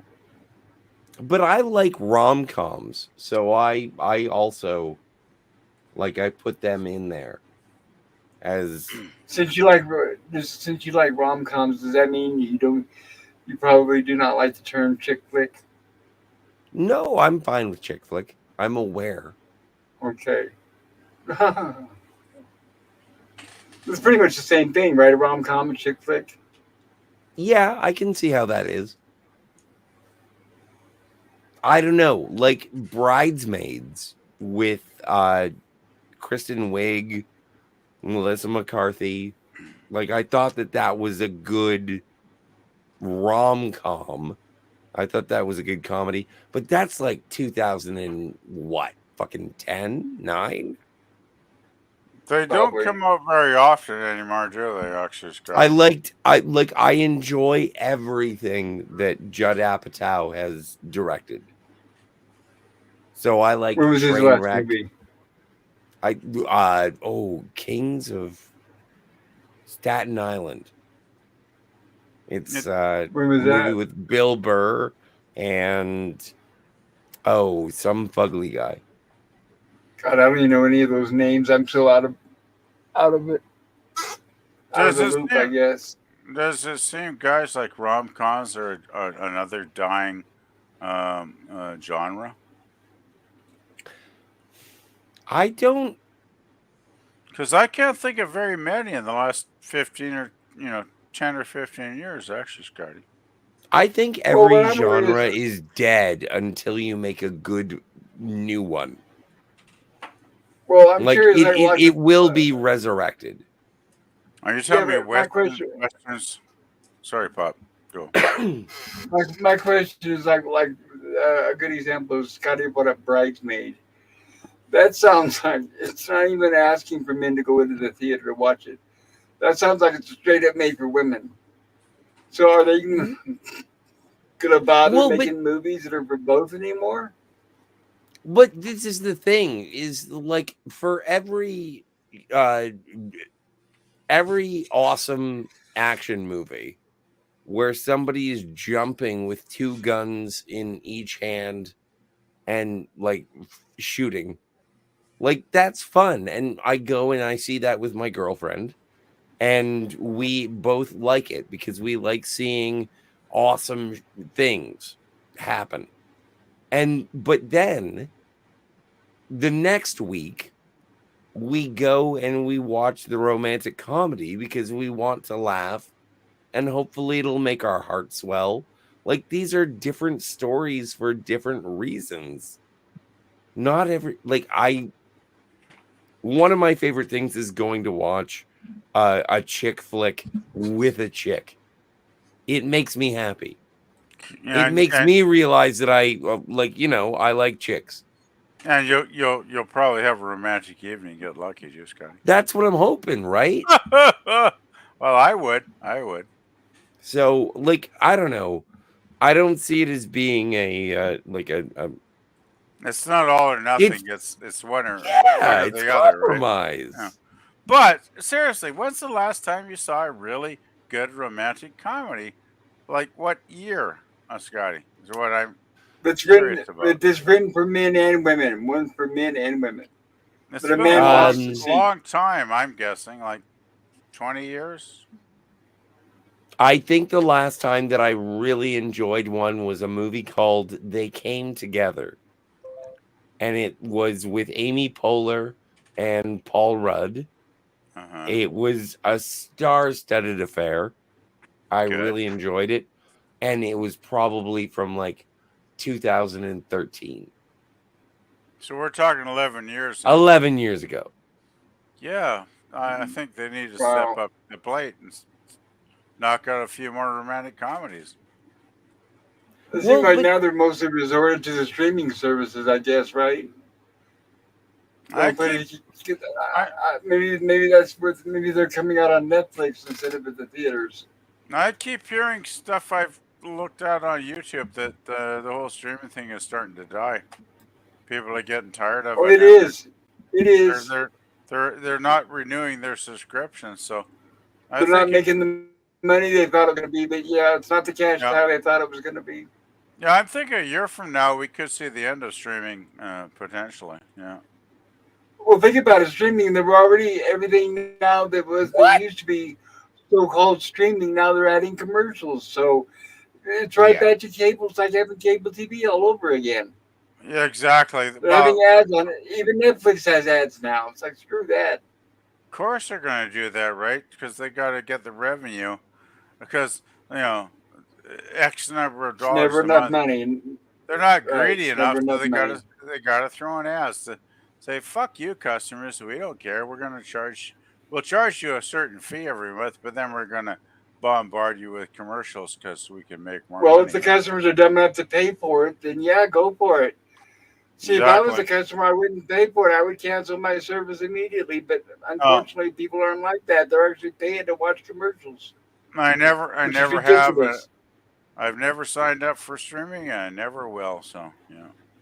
Same That's why I here. like buying DVDs, is because Ah. there are no commercials. Oh fuck! Yes, I got a yes. wall full of DVDs. I got so many DVDs. I'll be dead before I ever get around to watching them all. Well, when you But die, send But them that's to me. okay. That's okay. Hey, I might write that in my will, Scott. For if you want to send. That'd be nice. Thank you. Give me your address, and I might put. I'll that send it. logo. Yeah, no, I'll send you my address. We're on DM on Twitter, so you can Sure, DM. sure. Yeah. Edge of Time says the majority of streams watched are from old series like Suits and Friends. There's little Those are old. motivation for Netflix. Those are old. Sorry, Bob. There's little motivation for Netflix to make new content when they can just release dead stuff like Big Bang Theory. Yeah, that's correct. Edge of Time is right. I just love that Suits and Friends are like old. They are. Wow. No, but they're old. Well, fuck. They're like, what, 90s? It's like, holy shit. And You want- 2000s. You want old? I'll tell you old, because I'm going back to 60s, 70s, 80s shows. Like, those are fucking old. One of my favorite shows is WKRP. WKRP in Cincinnati. Like, people don't know about Cheers, man. Fucking Cheers is fucking awesome. Like, what, 9 seasons? What do you want to come over to my place and watch MASH? Fucking rights. Fucking rights I do. Hey, Scotty, if you were closer together, we could get together on weekends and get a couple of bottles And- of whatever and have a great time. Fucking rights. Drink martinis and watch MASH. Shit, we'd have great watch parties together, bud. But but you're like 3,000 miles away, so that doesn't quite work. But I love 3,000 miles till Graceland. you like MASH, right? I do. I do enjoy MASH. It's a damn good show. And 11 seasons, like holy shit. They don't make shows like that's what I was saying about where's the comedy gone? There's no comedy like that anymore. You know. Well, MASH kind of got melodramatic. Well, it was comedy early on, and then well, it was about the Korean War, so there was always. I mean, remember what The happened? show lasted longer than the Korean War. Remember what happened with Henry Blake, though. I mean, that was I'm not going to give any spoilers, but that episode, holy shit, man! Wow, wow. Can you give spoilers from a show in the 70s? Well, I won't. I won't. Well, Because once McLean Stevenson pissed off, and so that's what he got. he wanted to be a big star. He got it. Actually, he got his own series, the McLean Stevenson Show, which Yeah, lasted for about 3 episodes. yeah, I think it flopped very quickly, and he never had a career after that. So No, he big didn't. mistake.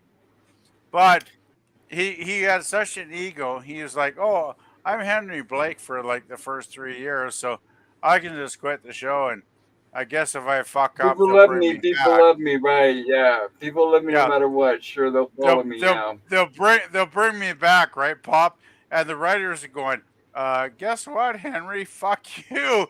We're not bringing you back. 'Cause Well- we're gonna do what we did. And we all know that famous episode when Radar comes in the room and he states what happened to Henry's plane. So it's like, yeah. But like, No. I know we're sort of slanted against Henry Blake right now, No, but I like, like Henry. who do you prefer, Henry Blake or Sherman Potter? I like them both. Yeah, it's a fair answer. Well, I like Henry because he was such a slack ass, he was total slack ass, right? He was a And slack. I do enjoy He was slack a slack ass like 30, 40 decades before we knew what slack But ass even meant, right? So I love him, but I did like Potter because Potter Yeah. was like old school army, but Potter was, when he first came in, he didn't know what the fuck was going on, right? And he thought, this is fucking bizarre. These people are weirdos. But after, a couple weeks, he figured out, these people might be weirdos and freaks, but they got a damn good MASH unit that's operating at top level here. So I'm not going to fuck with them. I'm just going to adapt to what they're doing. And I'm old school army, but I can actually appreciate, even though these people are weirdos, they actually are probably fitting in with the agenda of saving lives. So yeah, I love both of them. I think they're both great, Scotty. Maybe it's a matter of my like I like how Henry and Hawkeye interact. Because again, slack asses. Oh well, Hawkeye was a slack ass through the whole series. yeah. So I like the dynamic between Henry Blake and Hawkeye. I always love how Hawkeye and his buddies in the swamp, they had the gin still going. Like, the still, yeah. But the thing is that I like Colonel Potter and Hawkeye because Hawkeye respects Potter. It all works out. It's almost like the transition between Coach and Woody in Cheers. It's the same vibe. Yeah. But like as long as they like each other, I'm happy. It's like it all works, right, Scotty? It's like the first 3 years worked, the rest of the years worked. It's like we had two commanders, and they actually, let's put it this way: they fit in place like a glove for the crazy people they were commandeering, right? Commanding, right? So, well, and I guess that's what MASH was about in the first place: is that war is crazy. Yeah, it's like from the movie. Well, it's like, I love the movie. Suicide is painless. Remember that song? It brings on many changes. Yeah, good fucking movie. And one of You got a potty mouth. what's the Canadian guy? Donald Sutherland was in that movie, wasn't he? True Canadian story. boy. Yeah, Yes. great film. But yeah, it's like I really love the show because over 10, 11 seasons, whatever the hell it was, they went hell. They went through so many because Radar bailed after like season 5 or whatever. Henry It was after bailed. Henry. There's lots of people that bailed, but as any really good show does, it manages to survive, right, Scotty? It might Well, it's memorable. even if cast changes, though, minor shows could have been totally screwed up and gone, jump the shark, right? But MASH, I don't think for me ever did. It always managed to keep some level of quality up, even in spite of the changes and the characters. And so it's like, yeah, I think all of it's good, really, Scotty. That's what I'm trying to say. Well, Well, it was the top of the ratings to the very end. So yeah, Mhm. I give it that. It was a great is- show. it is classic television. Of Well, course. it started in 72, so I would have been 14 when I started watching it every week, and I became a fan right away. I watched it every week. I And, was -6 years old. you weren't even swimming yet, and I know. I wasn't even a zygote. you weren't even something your pa ate you for No, lunch. just stop. Just stop. You But were- yeah. Gentlemen, you were a twink. I do have to take my leave. I appreciate Pop, thank you so much for being a gracious host. Thanks for joining Anytime us, at all, Scotty. yeah, good I'll to see you guys in the future. I always love chatting with you, buddy. And I appreciate hanging out with you, man. See you, Dan. See you, LDG. And see you, Sci-Fi Sith. You want Let's to any let's channel you see. want to plug? Anything you want to talk about? You know who I want to plug. Wait. Huh. Everybody should subscribe to Anti-Derivative Jill and Cinema Gulp and the Phantasmagorium. And I am Scotty R37 on the tweets. Good? Okay. We're good? Sounds Yeah. good to me. Thank you for coming by, Scotty. And thank you for being a friend. I'll see you guys in the future. Have a good Anytime week, at all. everybody. Bye, guys. Thanks, man. Have you guys seen the TV show called Mikhail's Navy? An old show? Oh, fuck yeah. I love grew up Mikhail's with that Navy. shit. I was a fucking kid. My mom used to put that shit on every afternoon when she was doing ironings. And I watched Mikhail's Navy like for years when I was like 4 years old or whatever. Was the whole series good, or were the first 3 seasons good and the fourth one wasn't very good? Well, I gotta be honest, I was never a big fan of Mikhail's because I always, even as a kid, I thought it was a bit goofy. But it did have, what was the lead guy? He won an Academy Award. Help me, Bob. Ernest Borgnine. Ernest Borgnine, yeah. He was awesome. Like, a great actor, but, he won the Academy Award for, what was the film? Marty. Marty. Marty. That was a great, awesome film. I love, by the way. I found Mikhail the writing was a bit generically comedy stuff. Not that I'm saying it was horrible. I watched it and I enjoyed it, but it wasn't my favorite comedy show. But I think it went on, what was it, 4 or 5 seasons? Like something 4 like seasons. Something yeah, like that, yeah. that. Yeah. It was a good show, though, but it wasn't my favorite. But Yeah, how the crew has to outwit old lead bottom. wow, that It was a great the, launching. That was the. It was a great launching pad for. Lead Bottom was Sorry, go like the ahead. major.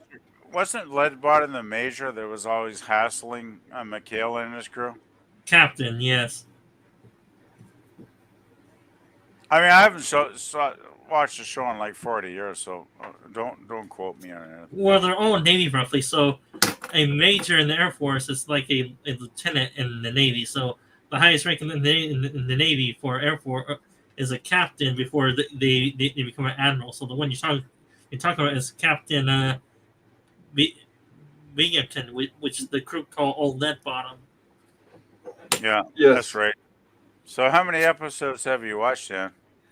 I seen the most of the 3 seasons, and the fourth one I seen about a few episodes.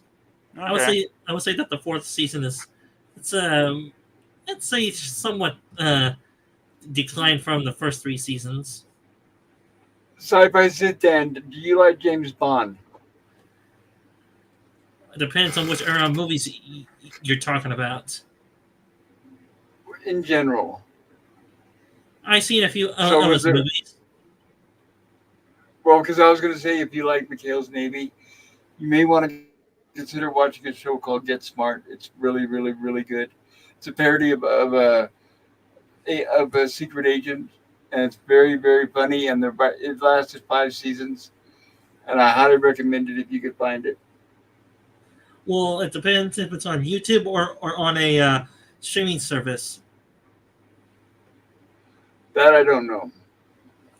I don't think it's on YouTube, but I don't know about it, if it's on a streaming service, or if so, which one. I don't know. Well, first off, who owns the rights to it? If it's still right or oriented, do you know who made it originally? Well, I think originally it was United Artists, but now I don't know who owns it. Things shift hands so many times. But the reason why I'm not aware of which streaming service is because I do everything on the high seas. I wanted to say here at Edge of Time says a 9 out of 10 made for streaming movie has never been made. Changed my mind. I agree. I would say 7 through 10 streaming movie, or even maybe 6 to 10. I don't know. Can you guys think of anything that's really good that's been made for streaming that's really good? I don't know. I think Well, Edge of besides Time is a good point. besides TV shows that are made for streaming, no, I don't know any movies that maybe unless it's made for TV movies, and there are any good TV movies. As far as I know, the TV Edge of movies Time says movie. no, there's the two and far between for any good movies. Yeah, that's why I don't think. Yeah, like we were talking about a little while ago, streaming services they're not sustainable. They're just not going to last. There's no big hits that really stand out. Yeah, it's all the old stuff, just like he said. People always go back to the old stuff. I really watch the old stuff over and over. That's why I do Lost in Space and Gilligan's Island. I'd rather watch stuff like that than any of this new shit that's out now. In fact, like Get Smart's a good example. If I had time, that's the series I would get back into right now and start watching again. Because Get What's Smart your? is, I mean, Oh, hilarious. you're talking about. Sorry, I stepped away. Pop. Get smart. Yes, I was telling You're sit down ta- about it. you're talking about Don Adams and Barbara Feldon. Like awesome, awesome, Uh-huh. awesome. Oh, I that's was such a telling great. sit down that if you like James Bond, that he should give Get Smart a chance. Well, it's like when I got Jill into watching Man from Uncle, which we just finished season 2 a couple weeks ago, and now we're going to go into just finishing the Avengers before we start doing all the James Bond films because that what Jill has decided she would like to do, which is cool. Um, but yeah, the '60s, right? I mean, we had Yep. well, of course, we had James Bond in the movies, but we had Man from Uncle, I Spy, Get Smart. Um, My I favorite don't know. Martian. My There's favorite Martian. there's probably like 3 or 4 other shows I'm forgetting. Like the '60s were like spy crazy, right? It was all spy shows. Well, that and outer space TV shows like My Favorite Martian, which I've seen. Yeah, As you but know. I think spy Yep. shows were probably the dominant. Well, like in the '50s, I could probably round out, 5 or 10 westerns easily that were the top shows of the 1950s. If I had to make a list, and it's like every decade, it's like the big thing I think was the spy shows in the '60s, and there was a subgenre of sci-fi like Star Trek, Lost in Space, The Invaders were my top 3 shows that I loved back then. But when you look at overall, other than the Batman craze, I mean, I think spy shows were huge back then. They were. I mean, they even had all the movies that were copying James Bond. It was like, yeah, it was like Star Wars when it came out, right? Everything was trying to copy it and be just like it. Oh, it's not. Well, I got. Yeah, Pop. It's like Man from Uncle. Uh, went for 4 seasons, like 105 episodes. But by the second season, they were actually they would take 2 episodes and re-edit them together, and they would market them over to the European audience. I Yes. think they did like Yeah. five, six Uncle movies, and they were actually popular. I mean, I guess they did well, right? Because the spy craze was such a big deal back then. But yeah, it's kind of nuts when you look back. You look back at it, it's fun, but it's kind of crazy, isn't it? Like, wow. Yep. Yep. I agree. So, anybody here plan on going to see Kong versus Godzilla or Godzilla versus Kong or whatever the new one's called? One of the channels I sub to, which is a really cute girl, I've been sub to for like 4 years now. She's waiting for that one. She's going, I'm waiting for Kong versus Godzilla. So I haven't actually watched her video yet, but is that supposed to be really, really, really good? From a Well, certain I from a don't know. certain from a certain reviewer I watch called Jeremy Johns. He's a okay movie reviewer. His review is meh. It's okay. Well, I know the Godzilla movie is really great. Like 6 months ago, everybody is going nuts about it. So Well, I've heard that it's got, believe it or not, it's got the girl who's secret to everything and the girl boss, two separate in one movie. Can you imagine that? no, maybe I'll give it a pass then. Yeah. I But don't I thought it spend came out money. last weekend. Maybe it's next weekend. I never spend money going to. The only time I'll spend $15 to buy a movie ticket is when I know it's a film I've heard about that's 100%, fucking awesome. Other than that, I can just watch Oh, stuff on here. that reminds me. Did you hear? Okay, I have been waiting patiently to see Godzilla minus one because that's supposed to be an awesome movie, obviously. But Yep. guess what, guys? It's not going to come out on DVD or streaming or anything this year, which includes the high seas because of that Kong vs. Godzilla movie.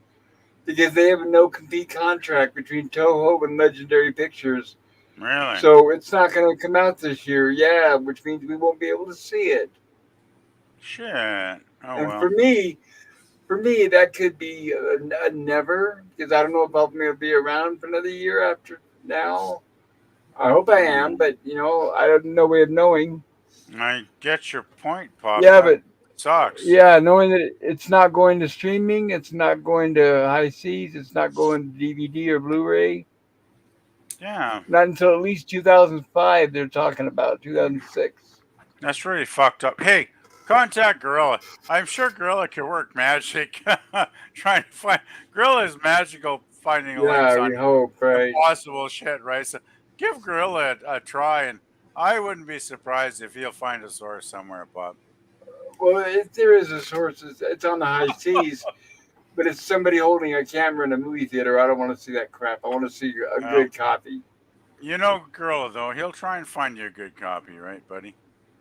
Oh, I Well, know. either that or start learning Japanese. Gorilla has always done good for me anytime I've asked him. So it's like it's better than nothing. Like give him Well, a so shout. far we haven't been able. Yeah, but we haven't been able to find a good English dub version of Time Crimes. I'd watch the dub, but I know some people don't like it. Yeah, like I said, the only copy I've been able to find is the Spanish language with English subtitles. But Right. some people don't want to do that, and that's sad because it I ruins it for everyone else.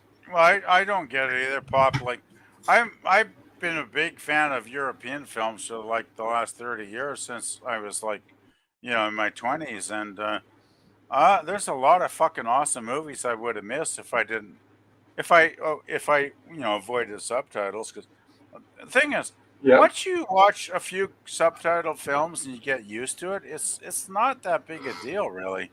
It really isn't. Like, Nope. I don't find it distracting at all, actually. Yep. Yeah. Same here. Well, the same goes for Japanese anime. Well, when they ship it over here, it's usually English subtitled. Well, are you guys familiar with Studio Ghibli and the great director Yeah. Miyazaki?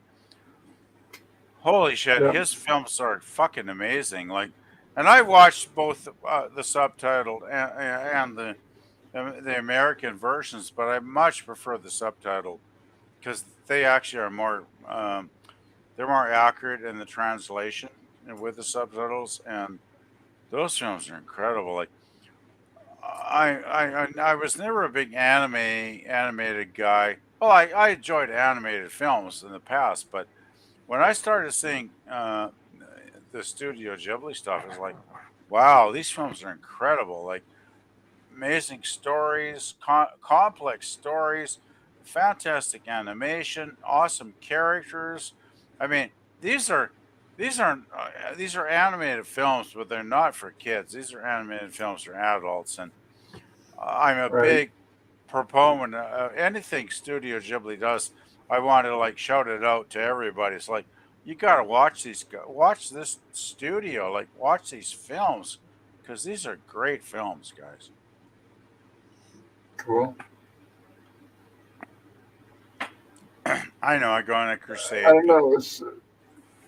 Okay. I'm gonna get caught up on the chat here really quick. Edge of Time says, I'm pretty sure social media is bigger than Hollywood at this point in terms of time spent and funds generated. We know YouTube itself has more watch time than TV. Yes, you're right about that. And we can all testify to that. We spend more time on YouTube than we do watching movies or television. And Edge of Time says, once advertisers can get better results elsewhere, Hollywood will fold. That is right. And Edge of Time says, video games, social media, Hollywood, music. Right.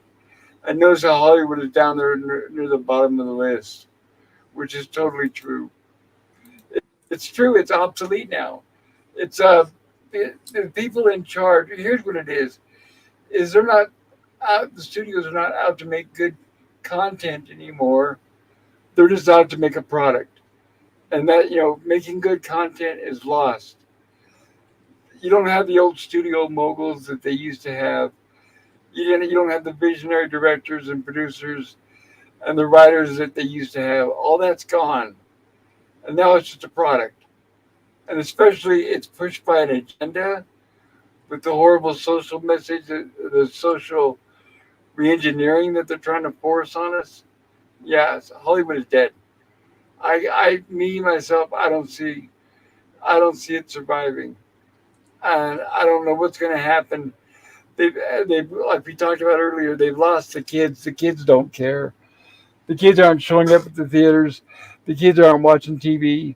The kids would rather be on TikTok and all that stuff, making their own thing. So I think Hollywood is pretty much obsolete. And I think I'm going to be closing this stream up here in a few minutes.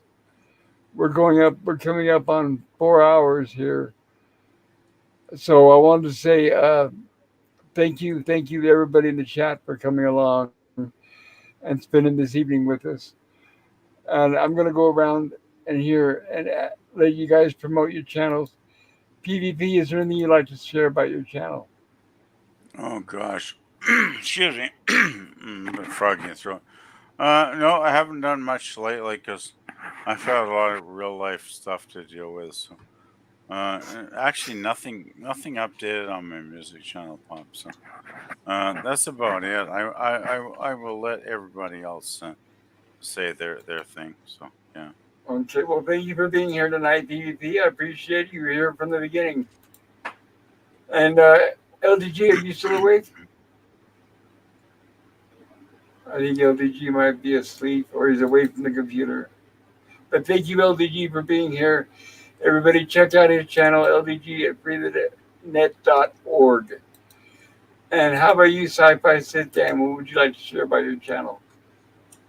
All your viewers and chatters, and to the panelists on here.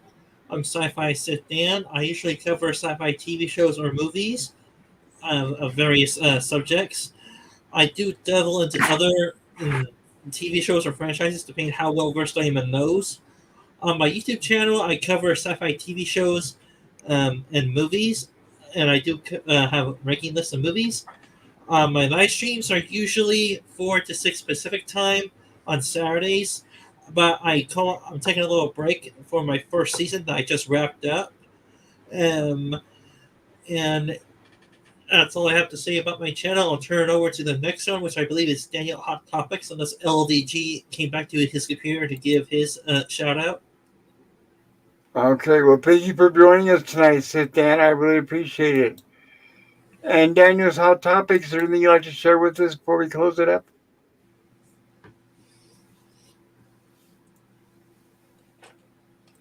Daniel, Hot Topics, are you there? Oh, he may have stepped away from his computer as well. Well, thank you, Daniel, for being here tonight. And as far as mine is concerned, join us Monday night for Lost in Space at 6 p.m. Mountain Time. Join us Tuesday on our sci-fi horror stream, where we're going to be covering the movie The Mist from 2007. Join us Wednesdays for Gilligan's Island, where we cover 2 episodes from Hush Up Pooch. Gilligan's Island on Wednesday, where Gorilla's Random Thoughts and myself, we're going to cover 2 episodes from season 3. And that'll be at 7 p.m. Mountain Time. And then we'll be back again next Saturday for another Rumblings from the Lab. And above and beyond everything, like I said, everybody, I want to thank all of you guys in the chat for being here and for spending your time with us. I hope to see you all soon. And hopefully see you Monday on my next stream. And have an amazing Easter. Enjoy your time with your family and your friends and your kids if you have any. But with that, have a great night, everybody, and peace.